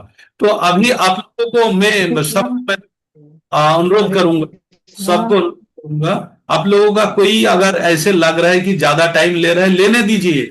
मैं शुरू में जानबूझकर, लगभग 1 महीना हो रहा है हम लोग चैतन्य चरितमृत, लेकिन अभी भी 30 श्लोका ही पार किए हैं। लेकिन आप 30 श्लोका मत सोचिए, हमने 7 अध्याय तक पठन कर लिए, 7 अध्याय का विषय वस्तु हमने पठन कर लिया। हरे कृष्णा प्रभु जी। बोलिए माता जी। मैं तो प्रभु जी अभी तो सुन रही हूँ, तो मुझे तो ये मेरे को लेना पड़ेगा ना सब ये चीज। बाकी दिमाग में तो मेरे आ गई है, पर रिटिन में मैं हाँ, तो बाद में ले स्टोरी के सकती रूप हूँ। में जानिए हम लोग अभी तक क्या पढ़े हैं। तो मैं स्टोरी तो पीछे चल रही हूँ। हाँ, स्टोरी के रूप में बार बार श्रवण लिख नहीं कीजिए। जाती ना। हाँ हाँ, स्टोरी के रूप में कम से कम जान के रखिए, एकदम पिन हाँ पॉइंटेड हो, लेकिन फिर भी कहाँ किस जगह पे है वो थोड़ा बेसिक आइडिया रहे, स्टोरी पता चले। अभी तक हमने क्या किया, कृष्णदास कविराज गोस्वामी ने अभी तक सबको क्या किया, वर्णना किया, चैतन्य महाप्रभु का आविर्भाव का कारण बताया, नित्यानंद प्रभु कौन है बताया, द्वैताचार्य कौन है बताया। अरे अप्रोच करने के पहले गुरु वंदना कर रहा है, सभी को वंदना कर रहा है, सब वैष्णव जन को नमस्कार कर रहा है, मतलब इतना विनयी है। और उसके बाद कृष्ण गुरु भक्ति भक्तो शक्ति अवतार प्रकाश कृष्ण रे छुरुप करण विलास। हम लोग जो पहला वाला श्लोक पढ़े थे ना, 6 व्यक्ति को हमने प्रणाम कर रहे थे ना। 6 व्यक्ति कौन कौन थे? 6 व्यक्ति याद है आप लोगों को सबको? जी, वो तो पता है मेरे को। गुरु, वो तो पता। पहले भगवान गुरु गुरु दीक्षा, दीक्षा गुरु, गुरु दोनों दीक्षा गुरु। गुरु, हम्म, फिर भक्त, भगवान हम्म, के अवतार, हम्म, फिर प्रकाश, शक्ति हम्म, और स्वयं भगवान। बस एकदम करेक्ट बताया आपने। ये 6 को प्रणाम किए, वही चीज दोबारा मतलब बताया जा रहा है। कृष्णो गुरु भक्तो शक्ति अवतार प्रकाश कृष्णो ए 6 रूपे करें विलास। विलास मतलब प्रकाश करते हैं, विचरण करते हैं। तो कृष्ण किस प्रकार 6 रूप में आते हैं, मिलते हैं आपको? कृष्ण के रूप में मिलेगा, गुरु के रूप में मिलेगा, भक्त के रूप में मिलेगा, उनका शक्ति के रूप में मिलेगा, अवतार के रूप में मिलेगा, और उनका विस्तार के रूप में मिलेगा। आप सोच लीजिए कृष्ण किसके अंदर छुपे हुए हैं, है ना। यही जो नंबर 2 का है, ये जितना दूर तक पढ़े हैं उसी का एक सार का रूप में है। ये कृष्णदास कबीर गोस्वामी का जो राइटिंग्स है, इसमें एक चीज है, जैसे सबसे कमजोर से कमजोर व्यक्ति भी इसको समझ पाएंगे। क्यों? क्योंकि एक ही चीज बार बार बार बार बोल बोल के आप लोगों को दिमाग में घुसा ही देंगे। हम जैसे एकदम कम मेधा संपन्न व्यक्ति भी समझ जाएंगे, है ना। तो अभी 33 नंबर श्लोक 34 प्रभु जी, 34। 34 में जाएंगे। 30 मतलब थोड़ा सा आगे से ले रहा है, रिले रेस की तरह। तो क्या बोलते हैं, এই 6 তত্ত্বরে করি চরণ বন্দন প্রথমে সামান্য করি मंगलाचरण। तो ये 6 तत्व कौन कौन है? ये 6 तत्व कौन कौन है? कृष्ण गुरु भक्त अवतार अवतार शक्ति। और प्रकाश। अच्छा है ना। अभी हम लोग चले जाएंगे 34 नंबर में। 34 नंबर में आके देखेंगे, फिर पहले वाला श्लोक आ गया। 34 नंबर में आके देखेंगे, फिर पहले वाला श्लोक आ गया, जो 1 नंबर श्लोक में रिपीट आ रहा है। तो रोहिणी देवीदासी माता जी अनम्यूट कीजिए और उसको आप पठन कीजिए। 34 श्लोक। 32 हो गया था क्या? जय चैतन्य। 33। हाँ 33 33 तो पढ़ लिया अभी। हाँ ठीक 33 पढ़ लो। अभी आपको शब्द पढ़ने का जरूरत नहीं, जो होगा मैं ऐड कर लूंगा। आप ये पढ़ लीजिए, श्लोका पढ़िए, कई बार पढ़ चुके हैं हम इसको। प्रभु जी, हरे कृष्णा। पंचांग प्रणाम सभी को, पंचांग प्रणाम। जय श्री चैतन्य चरितामृत ग्रंथ की जय, श्री चैतन्य महाप्रभु की जय। जय जय श्री चैतन्य जय नित्यानंद, जय अद्वैत चंद्र जय गौर भक्त वृंद। जय श्री जय कृष्णदास कविराज गोस्वामी जी की जय। वंदे वंदे गुरु निश भक्ता निश मीशावतारकाना तत्व प्रकाशांच तच्छक्तिशः कृष्ण चैतन्य संज्ञकमा। वंदे गुरु निश भक्ता निश मीशावतारकाना तत् प्रकाशांच तच्छक्तिः कृष्ण चैतन्य संज्ञकमा। वंदे गुरु निश भक्ता निश मीशावतारकाना तत्व प्रकाश। ये कान करके छोड़ना होगा, कान अवतार कान। वंदे गुरु निश भक्ता निश मीशावतारकान तत् प्रकाशांच तच्छक्तिः कृष्ण चैतन्य संज्ञकम। ठीक है प्रभु जी। कामो और नौ और दोनों को आधा करना होगा। जी, और कानो कानो नहीं होगा, कान अवतारो कान अवतारो। अब कृष्ण जिसमें माता जी हलंत लगा होता है ना नीच में डंडा, वो आधा बोला जाता है, जल्दी बोला जाता है, संज्ञ हाँ, कम। वंदे गुरु कम। निश मीशावतारकान तत् प्रकाशांच तच्छक्तिः कृष्ण चैतन्य संज्ञकम। वंदे, मैं साधारण यानी पढ़ना प्रभु जी, शब्दार्थ छोड़िए वो पढ़ पढ़ना। लिया। हाँ, मैं अनुवाद पढ़ना ना। अनुवाद। मैं गुरुओं, भगवत भक्तों, ईश्वर के अवतारों, उनके पूर्ण अंशों अर्थात प्रकाशों, उनकी शक्तियों तथा स्वयं आदि भगवान श्री कृष्ण चैतन्य को सादर नमस्कार करती हूँ। तात्पर्य। कृष्णदास कविराज गोस्वामी जी ने इस संस्कृत श्लोक की रचना अपने ग्रंथ का शुभारंभ करने के लिए की है और अब वे इसकी विस्तृत व्याख्या करेंगे। वे परम सत्य के 6 सिद्धांतों को सादर नमस्कार करते हैं। गुरुन बहुवचन में दिया गया है क्योंकि प्रामाणिक शास्त्रों पर आधारित आध्यात्मिक शिक्षाएं देने वाला कोई भी व्यक्ति गुरु के रूप में स्वीकार किया जाता है। यद्यपि अन्य लोग भी नौसिखुओं को मार्ग दिखलाने में सहायता करते हैं, किंतु वह गुरु जो सर्वप्रथम महामंत्र से दीक्षित करता है वह दीक्षा गुरु है और वे संत। যদি আমি বলি এখানে বলবো प्रभु जी ऊपर कर दीजिए। हाँ, वे संत महात्मा जो कृष्ण भावना में प्रगति करने के लिए उपदेश देते हैं वे शिक्षा गुरु कहलाते हैं। दीक्षा गुरु तथा शिक्षा गुरु समान होते हैं और कृष्ण के प्राकट्य होते हैं, भले ही उनकी क्रियाएं भिन्न भिन्न हों। इनका कार्य बद्ध जीवों को भगवत धाम वापस जाने में मार्गदर्शन करना है। इसीलिए कृष्णदास कविराज गोस्वामी जी ने नित्यानंद प्रभु को तथा 6 गोस्वामियों को गुरु की कोटि में स्वीकार किया है। ईश्वर भक्ति का सूचक है। शिवास तथा अन्य समस्त अनुयायी जो भगवान की शक्तियां हैं और गुणात्मक दृष्टि से उनसे अभिन्न हैं। ईशा अवतार कान अद्वैत प्रभु जैसे आचार्यों का सूचक है जो ईश्वर के अवतार हैं। तत् प्रकाशान पूर्ण पुरुषोत्तम भगवान के प्रत्यक्ष प्राकट्य नित्यानंद प्रभु तथा दीक्षा गुरु का सूचक है। तच्छक्ति श्री चैतन्य महाप्रभु की आध्यात्मिक शक्तियों का सूचक है। गदाधर, दामोदर तथा जगदानंद अंतरंगा शक्ति से संबंधित हैं। हरे कृष्णा प्रभु जी ऊपर है और ऊपर कर दीजिए। संबंधित हैं।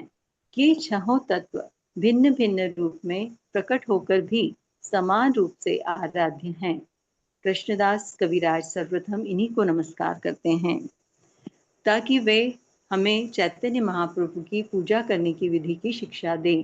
भगवान की बहिरंगा शक्ति जो माया कहलाती है कभी भी भगवान के संग नहीं रह सकती। जिस प्रकार प्रकाश की उपस्थिति में अंधकार नहीं रहता, फिर भी यह अंधकार प्रकाश का कृत्रिम रूप से अस्थायी तौर पर ढक जाना ही है।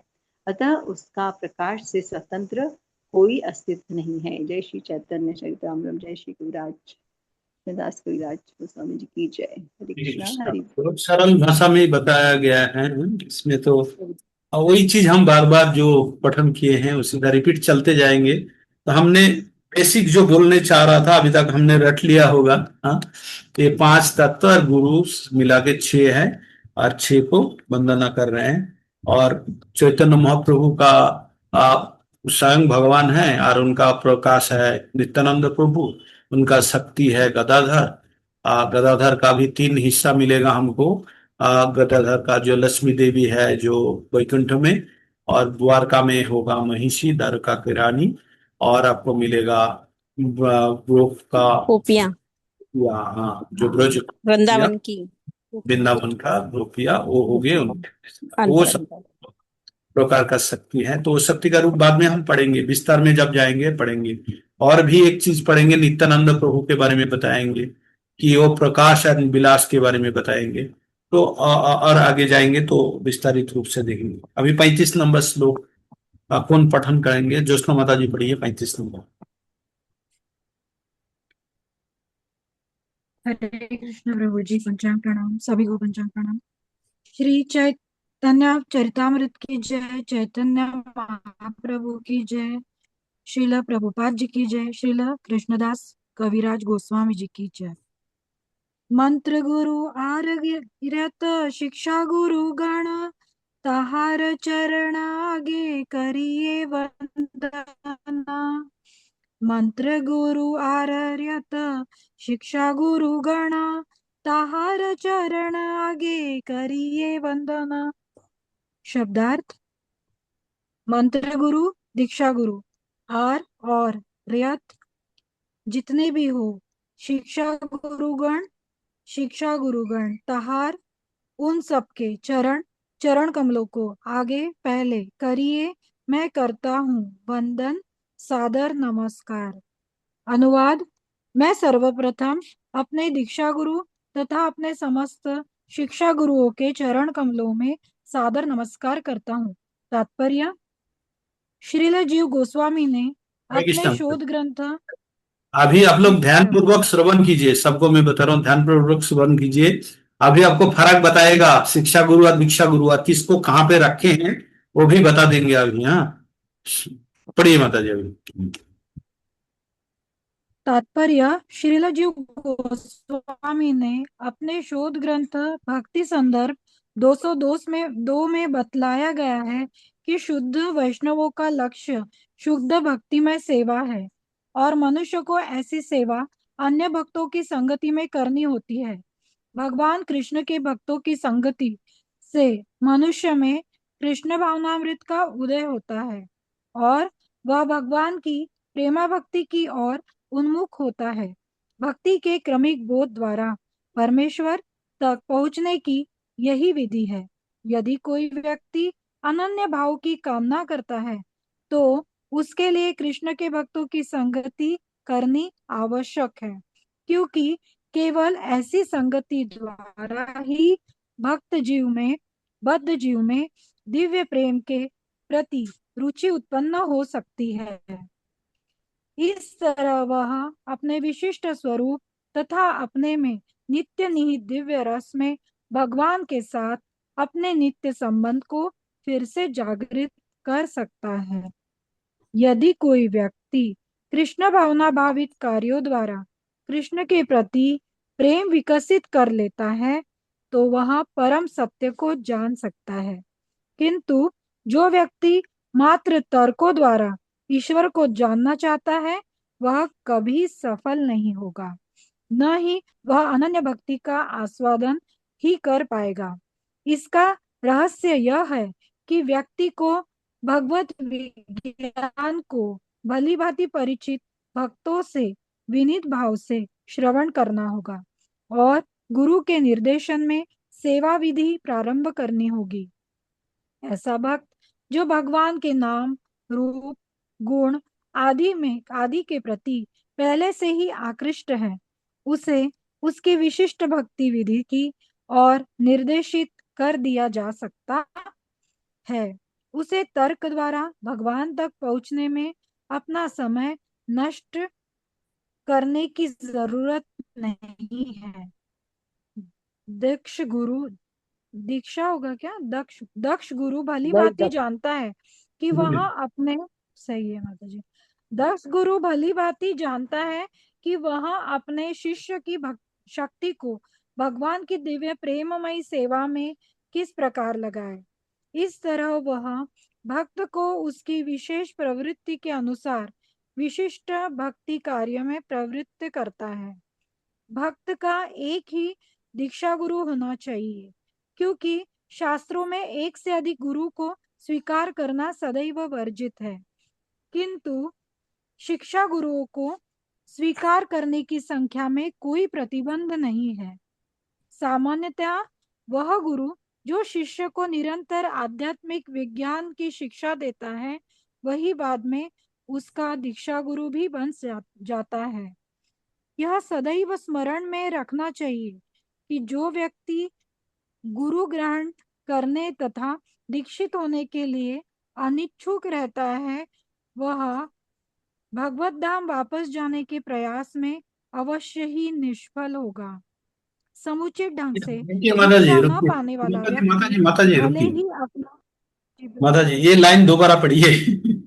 आप सुनिए, श्रवण कीजिए सब, हाँ, और एक बार सुनिए और धीरे धीरे पढ़ के रुक जाइएगा आप माता जी। ये लाइन जो पढ़े आपने,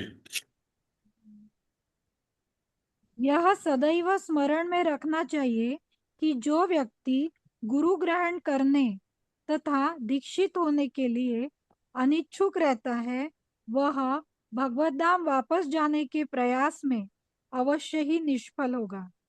रुक जाइए, समुचित, रुकिए, सब सुने हैं आप लोग, सब सुन लिए ना? जी प्रभु जी। तो आप लोग दीक्षित हो गए हैं। आप सोच लीजिए आपको कितना बड़ा माइलस्टोन पार कर लिया आप लोगों ने। जो दीक्षित हो गए हैं, आप कितना बड़ा माइलस्टोन पार कर लीजिए, लेकिन अहंकार में फंसे मत कि हमको तो दीक्षा हो गया। ऐसा नहीं, आपको कृपा मिला है, जिम्मेदारी मिला है कि कम से कम एक भक्त को तो आपने मदद करेंगे। ये संकल्प लीजिए। जैसे आपको किसी ने मदद करके, जैसे देवशेखर प्रभु जी जैसे सबको हम लोगों को रास्ता में लाए हैं या दीक्षा ग्रहण करने में मदद किए हैं, तो आप लोगों को भी उतना तक आगे बढ़ा देना है, तभी हमारा दीक्षा का जो प्रकृत रूप से जो फल है वो मिलेगा।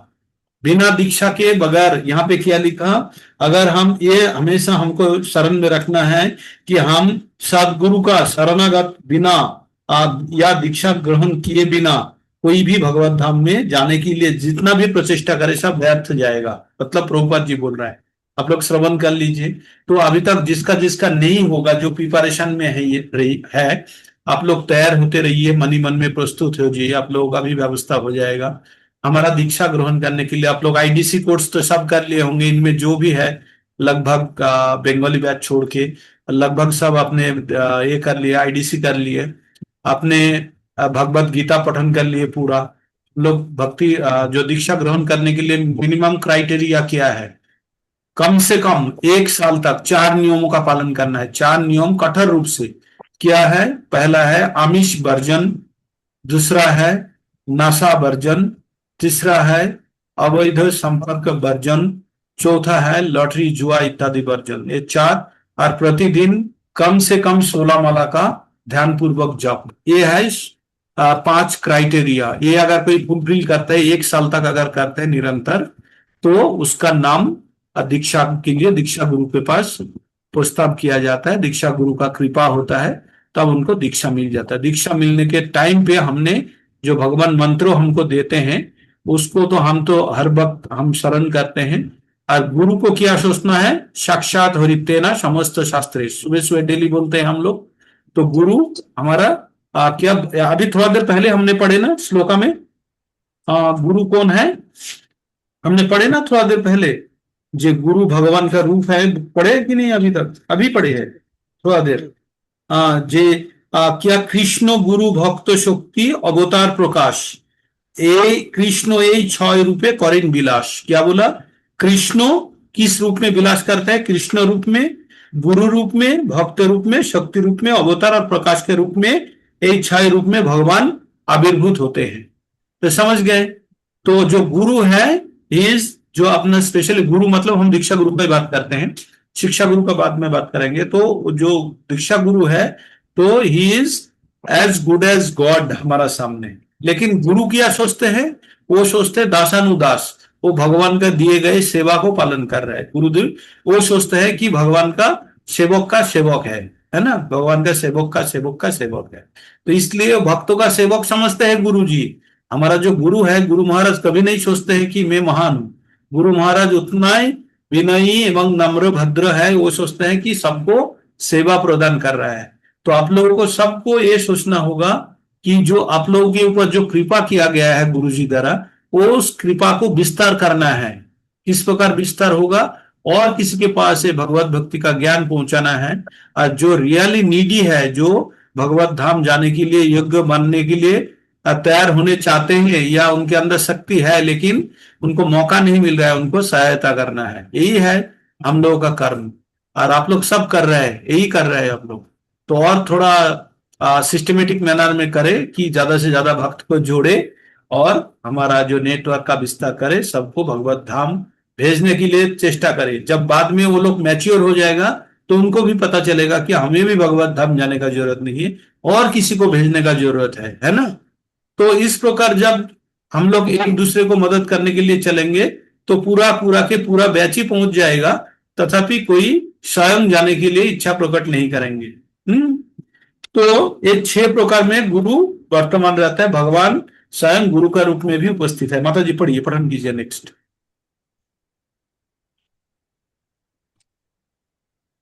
समुचित ढंग से दीक्षा न पाने वाला व्यक्ति भले ही अपने आप को महान भक्त के रूप में प्रसिद्ध करता फिरे, किंतु वास्तव में उसे आध्यात्मिक साक्षात्कार के मार्ग में प्रगति करने में अनेक बाधाओं का सामना करना पड़ेगा, जिसके कारण उसे इस भौतिक अस्तित्व से छुटकारा नहीं मिल सकेगा।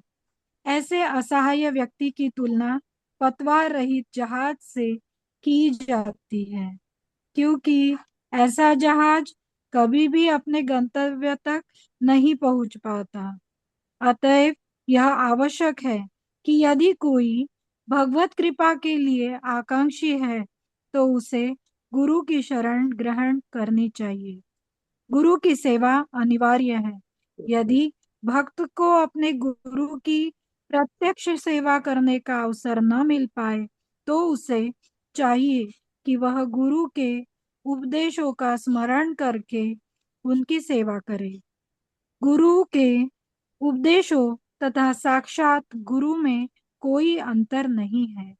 अतएव उनकी अनुपस्थिति में उनके निर्देश वचन ही शिक्षा के लिए गर्व के विषय होने चाहिए। यदि कोई यह सोचता है, विषय होने चाहिए, शिष्य के लिए गर्व के विषय होने चाहिए। एक बार पढ़ो। अतः उनकी अनुपस्थिति में उनके निर्देश वचन ही शिष्य के लिए गर्व के विषय होने चाहिए। यदि कोई यह सोचता है कि उसे किसी से, यहाँ तक कि गुरु से भी परामर्श लेने की आवश्यकता नहीं है, तो वह तुरंत ही भगवान के चरण कमलों के प्रति अपराधी बन जाता है। ऐसा अपराधी कभी भी भगवान के धाम को वापस नहीं जा सकता। यह आवश्यक है कि गंभीर व्यक्ति शास्त्रीय आदेशों के अनुसार प्रामाणिक गुरु चुने। श्री जीव गोस्वामी का परामर्श है कि वंश परंपरा या सामाजिक तथा धार्मिक प्रथा से चले आने वाले गुरु को स्वीकार नहीं करना चाहिए। आध्यात्मिक ज्ञान में वास्तविक प्रगति के लिए योग्य गुरु की खोज करनी चाहिए। हरे कृष्ण। लिए ना कौन सा गुरु लेना चाहिए? कोई वंश परंपरा, या ये जो वंश परंपरा है, या कोई सामाजिक तथा धार्मिक प्रथा के चल रहा है, एक गुरु का अभी यहाँ पे आप बिलीव नहीं करेंगे, कुछ गुरु परंपरा इस प्रकार है, जो गुरु जी का देहांत हो गया तो उसका स्त्री गुरु बन गए, पता है। अभी उनका कुछ दिन के बाद उनका संतान जो है गुरु बन गया, मतलब गुरु का बच्चा गुरु बन गया, गुरु का स्त्री गुरु बन गया। इस प्रकार परंपरा भी है कोई जगह पे। तो प्रभुपाद जी ने इसका खंडन कर रहे हैं। वो बोल रहे हैं कि जो आध्यात्मिक ज्ञान में वास्तविक प्रगति के लिए योग्य गुरु का खोज करना चाहिए। हाँ, प्रकृत रूप से गुरु का क्या का जो वैशिष्ट है, क्या जो गुण होना चाहिए वो हमने पढ़े ना, 10 गुण होना चाहिए जो दीक्षा गुरु का हमने पढ़े हैं, जब आईडीसी कर रहे थे, पढ़े हैं ना। तो हमें ये चीज बहुत ही गुरुत्वपूर्ण है कि ये दीक्षा गुरु से पाना है, और गुरु है तो गुरु का वपु सेवा करना है, नहीं है तो उसका वाणी सेवा करना है या उपदेश का सेवा करना है। अतएव उनका अनुपस्थिति में उनका निर्देश या वचन को, वचन ही शिष्य के लिए गर्व का विषय होना चाहिए। मतलब उससे शिष्य हमेशा गुरु का जो वचन है उससे गर्व करके उसको मतलब ये करेंगे, एक्शन में लाएंगे।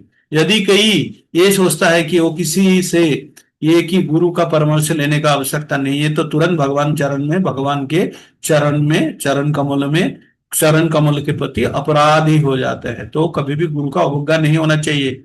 हम लोग 3 नंबर इसमें पढ़ते हैं ना, अपराध में, वैष्णव जो दशविधन अपराध का 3 नंबर अपराध है, जो आध्यात्मिक गुरु या शिक्षा गुरु का अवमानना नहीं होना चाहिए, है ना। हमें साधारण मनुष्य समझना भी नहीं चाहिए। चाहिए। अभी 36 से अभी एक एक लाइन का, 2-2 लाइन का श्लोका चलेगा, आज 44 तक है, 44 तक, 45, 46 हम लोग पुलन कर सकते हैं। श्लोका ही तो पढ़ना है, अगर व्याख्या में नहीं फंसा तो चला जाएगा काफी आगे तक। अभी अभी 3 श्लोका पढ़िए, नेक्स्ट कौन पठन करेंगे? 3 श्लोका।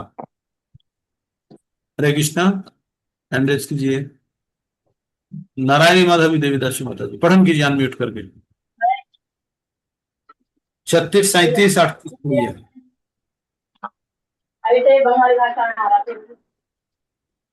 माता जी आपका आवाज ठीक से सुनाई नहीं दे रहा है।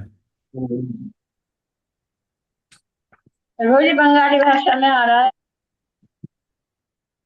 ये पढ़िए संस्कृत में, हिंदी में पढ़िए। हाँ, अब आया, अब आया बाबू।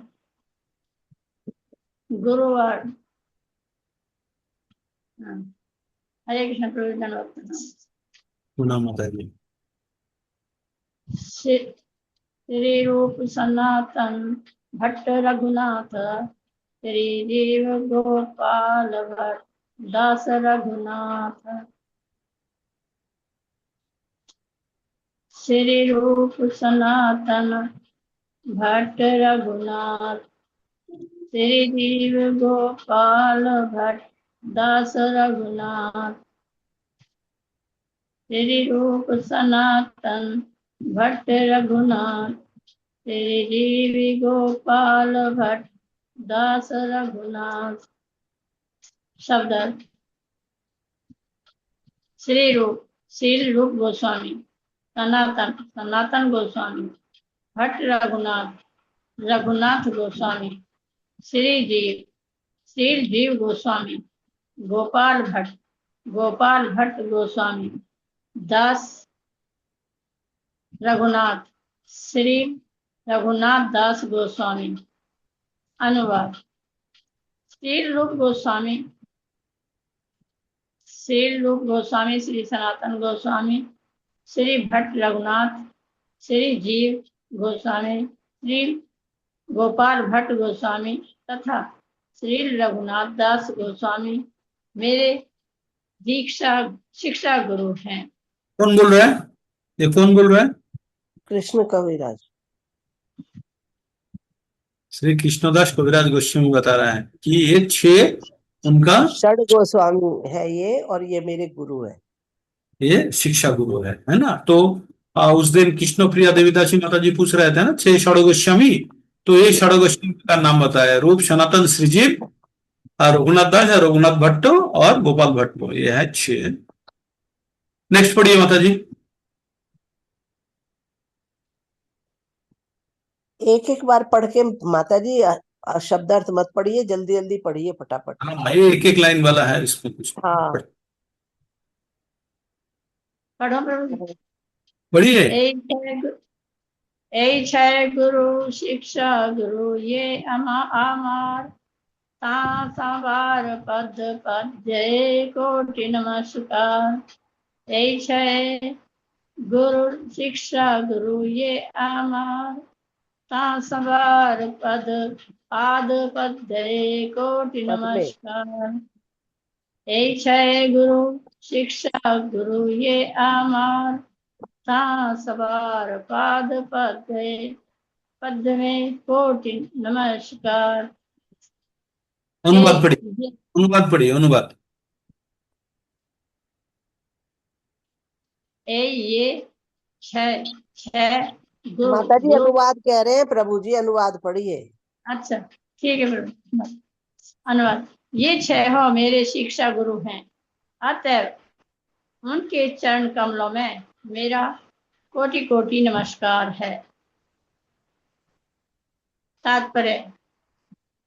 छह गोस्वामियों को अपने शिक्षा गुरु स्वीकार करके लेखक विशेष रूप से यह स्पष्ट कर देते हैं कि यदि कोई उन गोस्वामियों के प्रति आज्ञाकारी नहीं है तो उसे गौड़ीय वैष्णव नहीं मानना चाहिए। समझ गया ना? तो गोस्वामी को अगर नहीं मानते कोई तो ये वैष्णव नहीं माना जाना चाहिए। नेक्स्ट पढ़िए। भगवान भक्त यत श्रीनिवास प्रधान। श्रीनिवास, माता जी श्रीनिवास नी नहीं है, श्रीवास, श्रीवास ठीक है। हाँ प्रभु। भगवानेर भक्त यत श्रीवास प्रधान, ता सभार पाद पद्य में सहस्त्र प्रणाम। भगवानेर भक्त जत श्रीवासोपधान ता शवर पादोपद्ये सहस्र प्रणाम। अभी अनुवाद पढ़िए।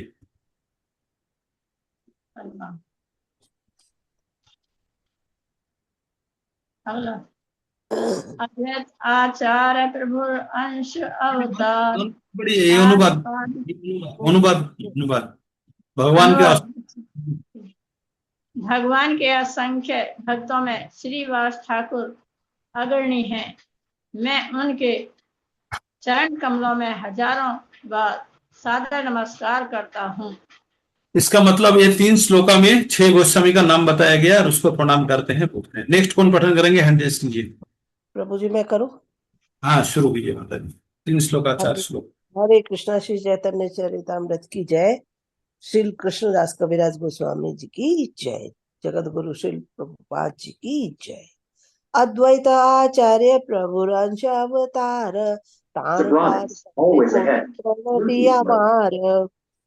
अनुवाद। अद्वैत आचार्य भगवान के अंश अवतार है, अतः मैं उनके चरण कमलों में करोड़ों बार नमस्कार करता हूँ। नित्यानंद राय प्रभु स्वरूप प्रकाश, तार पाद पद्म बंधो यार मुंजी दास। श्री नित्यानंद राम भगवान के पूर्ण विस्तार है और मैंने उनसे दीक्षा प्राप्त की है, अतएव मैं इनके चरण कमलों में सादर नमस्कार करता हूँ। गदाधर पंडित आदि प्रभुर निज शक्ति, ता संभार चरणे मोर सहस्र प्रणति। मैं भगवान के अंतरंगा शक्तियों को सादर नमस्कार करता हूँ, जिनमें श्री गदाधर प्रभु प्रमुख हैं। श्री कृष्ण चैतन्य प्रभु स्वयं भगवान, ताहार पदार विंदे अनंत प्रणाम। श्री कृष्ण चैतन्य महाप्रभु साक्षात भगवान है, अतः मैं उनके चरण कमलों में असंख्य बार दंडवत प्रणाम करता हूँ। सावर्ण प्रभु रे करिया नमस्कार, छे हो ये इच्छे करिए विचार। भगवान चैतन्य महाप्रभु तथा उनके समस्त पार्षदों को नमस्कार करने के बाद अब मैं उन 6 विविधताओं की एकता की व्याख्या करने का प्रयत्न करूंगा। यद्यपि हमारे गुरु चैतन्य दास, पढ़िए तात्पर्य पढ़िए। तात्पर्य है। अच्छा तात्पर्य छूट गया है, क्षमा प्रार्थी हूँ प्रभु जी। पूर्ण पुरुषोत्तम भगवान के अनन्य भक्त है और ये सभी भगवान के चारों ओर रहने वाले पार्षद माने जाते हैं। कृष्ण की पूजा उनके भक्तों के साथ की जानी चाहिए, अतएव ये विविध सिद्धांत व सनातन सामग्री है जिसके माध्यम से परम सत्य तक पहुंचा जा सकता है। अच्छा तात्पर्य है। यद्यपि हमारा गुरु चैतन्य दास, तथापि जाने अमितार प्रकाश। यद्यपि मैं जानता हूँ कि मेरे गुरु श्री चैतन्य के दास है, तथापि मैं उन्हें भगवान के स्वयं प्रकाश के रूप में जानता हूँ। तात्पर्य श्री कविराज कृष्णदास गोस्वामी के द्वारा। हर जीव मूलतः पूर्ण पुरुषोत्तम भगवान का दास है और गुरु भी उनका दास होता है। फिर भी गुरु भगवान की प्रत्यक्ष अभिव्यक्ति होता है। इस दृढ़ विश्वास के सहारे शिष्य कृष्ण भावनामृत में प्रगति कर सकता है। गुरु कृष्ण से अभिन्न है क्योंकि वह कृष्ण का प्राकट्य है। नित्यानंद प्रभु आदि गुरु हैं जो कृष्ण के प्रथम प्रत्यक्ष प्रकाश या विस्तार रूपी साक्षात बलराम है। वे भगवान कृष्ण को उनकी लीलाओं में सहायता करते हैं और वे भगवान के सेवक हैं। हर जीव सनातन रूप से श्री कृष्ण चैतन्य का दास है, अतः गुरु भी चैतन्य महाप्रभु के दास के अतिरिक्त अन्य कुछ नहीं हो सकता। गुरु का सनातन कर्म यह है कि वह शिष्य को सेवा भाव का प्रशिक्षण देकर भगवत सेवा का विस्तार करे। गुरु कभी भी अपने आप को भगवान के रूप में प्रस्तुत नहीं करता, वह तो भगवान का प्रतिनिधि माना जाता है। प्रामाणिक शास्त्रों में व्यक्ति को भगवान होने का दावा करना वर्जित है, किंतु प्रामाणिक गुरु भगवान का सर्वाधिक आज्ञाकारी एवं विश्वस्त दास होता है, अतः उसका सम्मान कृष्ण के समान ही होना चाहिए। गुरु कृष्ण रूप हन शास्त्र प्रमाणे, गुरु रूपे कृष्ण कृपा करण भक्त गणे। समस्त प्रामाणिक शास्त्रों के सुविचारित मत के अनुसार गुरु कृष्ण से अभिन्न होता है। भगवान कृष्ण गुरु के रूप में भक्तों का उद्धार करते हैं। हरि बोल। तात्पर्य शिष्य का गुरु से संबंध वैसा ही होता है जैसा कि भगवान के साथ उसका संबंध। गुरु अपने आप को सदैव भगवान का सबसे विनीत दास कहकर प्रस्तुत करता है, किंतु शिष्य को चाहिए कि वह उसको भगवान के व्यक्त प्रतिनिधि के रूप में देखे। आचार्य रुकिए माता जी, देख लेते हैं कितना बड़ा है। ठीक है, पढ़ लीजिए इसको। आचार्य मां विजयानिया नवमन्येत करहिचित, न मर्त्य बुद्ध्या असूयेत सर्वदेवमयो गुरु। आचार्य को मेरा ही स्वरूप समझना चाहिए और किसी भी तरह से उसका अपमान नहीं करना चाहिए। उसे सामान्य व्यक्ति मानकर उससे ईर्ष्या नहीं करनी चाहिए, क्योंकि वे समस्त देवताओं के प्रतिनिधि होते हैं। एक बार पढ़िए तो ये श्लोक का एवं इसका अनुवाद। आचार्य को मेरा ही स्वरूप समझना चाहिए और किसी भी तरह से उसका अपमान नहीं करना चाहिए। उसे सामान्य व्यक्ति मानकर उससे ईर्ष्या नहीं करनी चाहिए, क्योंकि वे समस्त देवताओं के प्रतिनिधि होते हैं, अर्थात गुरु। गुरु की कभी भी अवज्ञा नहीं करनी चाहिए। बस बहुत ही तात्पर्यपूर्ण है। हम लोगों का हमेशा हमारा मन में रहना चाहिए कि गुरु के प्रति यही है ना मतलब प्रभु जी इसका तात्पर्य है। तो यह श्लोक श्रीमद् भागवत 11.17.27 से लिया गया है, जिसे भगवान कृष्ण ने उद्धव द्वारा चारों वर्णाश्रमों के विषय में पूछे गए प्रश्न के उत्तर में कहा था। भगवान विशेष रूप से यह शिक्षा दे रहे थे कि गुरु के संरक्षण में एक ब्रह्मचारी को किस प्रकार आचरण करना चाहिए। गुरु अपने शिष्यों द्वारा दी जाने वाली सुविधाओं का भोक्ता नहीं है, वह तो माता पिता के तुल्य होता है। जिस प्रकार बच्चा माता पिता की सावधानी पूर्वक की देखरेख के बिना बड़ा नहीं हो सकता, उसी तरह गुरु की देखरेख के बिना कोई दिव्य सेवा के स्तर तक ऊपर नहीं उठ सकता। हरि बोल। गुरु आचार्य भी कहलाता है, अर्थात वह आध्यात्मिक विज्ञान का दिव्य प्राचार्य प्रोफेसर होता है। मनु संहिता 2.140 में आचार्य के कर्तव्य की व्याख्या हुई है, जिसमें बतलाया गया कि प्रामाणिक गुरु शिष्यों का भार अपने ऊपर लेता है, गूढ़ से गूढ़ वैदिक ज्ञान की शिक्षा देता है और उनको दूसरा जन्म देता है। आध्यात्मिक विज्ञान के अध्ययन के लिए शिष्य को दीक्षा देना उपनीति कहलाता है, जिसका अर्थ है वह संस्कार जो शिष्य को गुरु के समीप लाता है। जो गुरु के समीप नहीं लाया जा सकता, उसको जनेऊ नहीं दिया जा सकता और इसलिए वह शूद्र कहलाता है। ब्राह्मण, क्षत्रिय अथवा वैश्य के शरीर पर जनेऊ का होना गुरु द्वारा दी गई दीक्षा का सूचक है। यदि इसे मात्र उच्च कुल में जन्म होने के दंभ का प्रदर्शन करने के लिए धारण किया जाता है तो यह व्यर्थ है। गुरु का धर्म है कि वह शिष्य को जनेऊ संस्कार के साथ दीक्षा दे। इस संस्कार का अर्थात शुद्धि क्रिया के पश्चात गुरु वास्तव में शिष्य को वेदों की शिक्षा देना प्रारंभ करता है। जन्म से शूद्र को ऐसी दीक्षा देना वर्जित नहीं है यदि गुरु इसकी अनुमति दे, क्योंकि वही शिष्य को ब्राह्मण का अधिकार दे सकता है यदि वह उसे पूरी तरह योग्य समझे। वायु पुराण में आचार्य की परिभाषा इस प्रकार दी गई है, वह जो समस्त वैदिक साहित्य के सार को जाने, वेदों के अभिप्राय की व्याख्या करे, उनके विधि विधानों का पालन करे और अपने शिष्यों को उसी तरह से कर्म करने की शिक्षा दे। केवल असीम कृपावशी भगवान गुरु के समीप रूप में प्रकट होते हैं। अतएव आचार्य के आचरण में भगवान की दिव्य प्रेमा भक्ति के अतिरिक्त अन्य कामों का कोई स्थान नहीं है।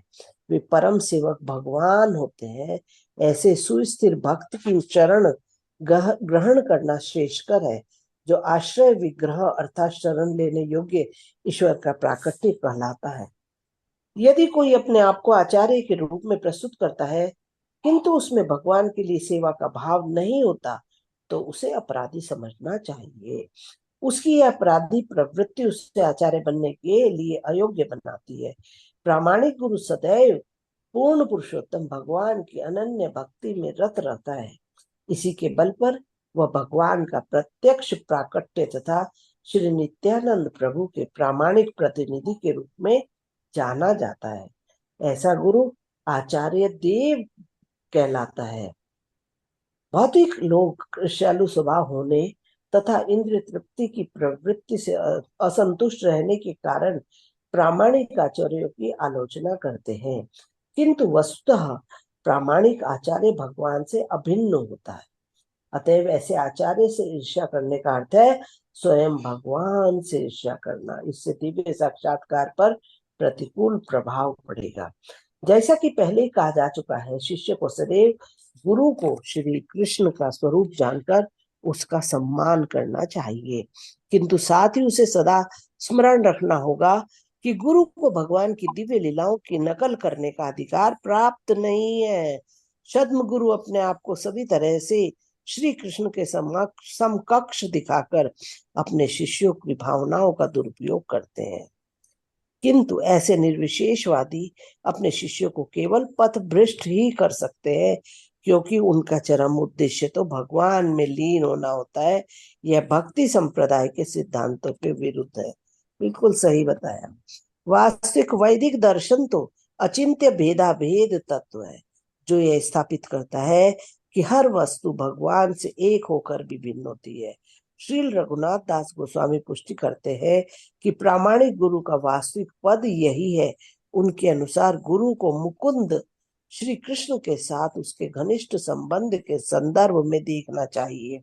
श्रील जीव गोस्वामी ने अपने भक्ति संदर्भ 213 में स्पष्ट बतलाया है कि एक शुद्ध भक्त का गुरु तथा शिव जी को भगवान जैसा ही मानना यह सूचित करता है कि वे भगवान को अत्यंत प्रिय हैं, किंतु इसका यह अर्थ नहीं कि वे सभी दृष्टि से भगवान के तुल्य हैं। श्रील रघुनाथ गोस्वामी तथा श्रील जीव गोस्वामी के पद चिन्हों पर चलते हुए श्रील श्री विश्वनाथ चक्रवर्ती ठाकुर जैसे बाद के आचार्यों ने इसी सत्य की पुष्टि की है। श्रील विश्वनाथ चक्रवर्ती ठाकुर ने गुरु अष्टकम में इसकी पुष्टि की है कि सारे प्रामाणिक शास्त्र गुरु को भगवान से अभिन्न होने के रूप में स्वीकार करते हैं, क्योंकि वे भगवान के अत्यंत प्रिय तथा विश्वास पात्र दास होते हैं। इसलिए गौड़ीय वैष्णव श्री गुरुदेव की पूजा भगवान के दास के रूप में करते हैं। भक्ति संबंधी सारे प्राचीन साहित्य में तथा श्रील नरोत्तम दास ठाकुर, श्रील भक्ति विनोद ठाकुर एवं अन्य अनन्य वैष्णवों के वर्तमान भजनों में गुरु को या तो श्रीमती राधा रानी के विश्वास पात्र संगियों में से एक के रूप में या श्री नित्यानंद प्रभु के प्रकट प्रतिनिधि के रूप में माना गया है। हरे कृष्ण। तो आज ये तात्पर्य बहुत सुंदर है। अगला दिन जब शुरू करेंगे तब हम इस तात्पर्य को दोबारा पढ़ेंगे। जो ये डिस्प्ले में हम लोग भी नहीं पढ़ पाए आगे का। ये नहीं बढ़ा था ना डिस्प्ले का, आप हम लोग भी नहीं पाए। इसको रिपीट कर लीजिएगा कल। ठीक है, कल फिर ये चलेगा। और अभी यहीं पे रहा और हम लोग अब विराम लेंगे, चुके हैं। और प्रभु कल जी एक सेकंड, प्रभु जी एक सेकंड, एक सेकंड। बोलिए माता जी, बोलिए। प्रभु जी मैं ये दिखाना चाह रही हूँ। दिख रहा है आप लोगों को सबको? हरे कृष्णा। हाँ जी प्रभु जी, बहुत सुंदर, एक झलक में देख लिया। बहुत सुंदर। प्रभु जी अब ये कंप्लीट हो गई। हाँ हाँ अब देखा अच्छा से। राधा कृष्ण, वाह, हरे कृष्णा। बहुत सुंदर। कृष्णा माता जी। बहुत सुंदर है माता जी, धन्यवाद धन्यवाद। पूरी हुई तो बहुत मैं सुंदर। दिखा दूँ। बहुत बहुत अच्छा। प्रभु जी प्रभु जी मेरे घर आएंगे तो उनके लिए बनाई है। बहुत बहुत अच्छा।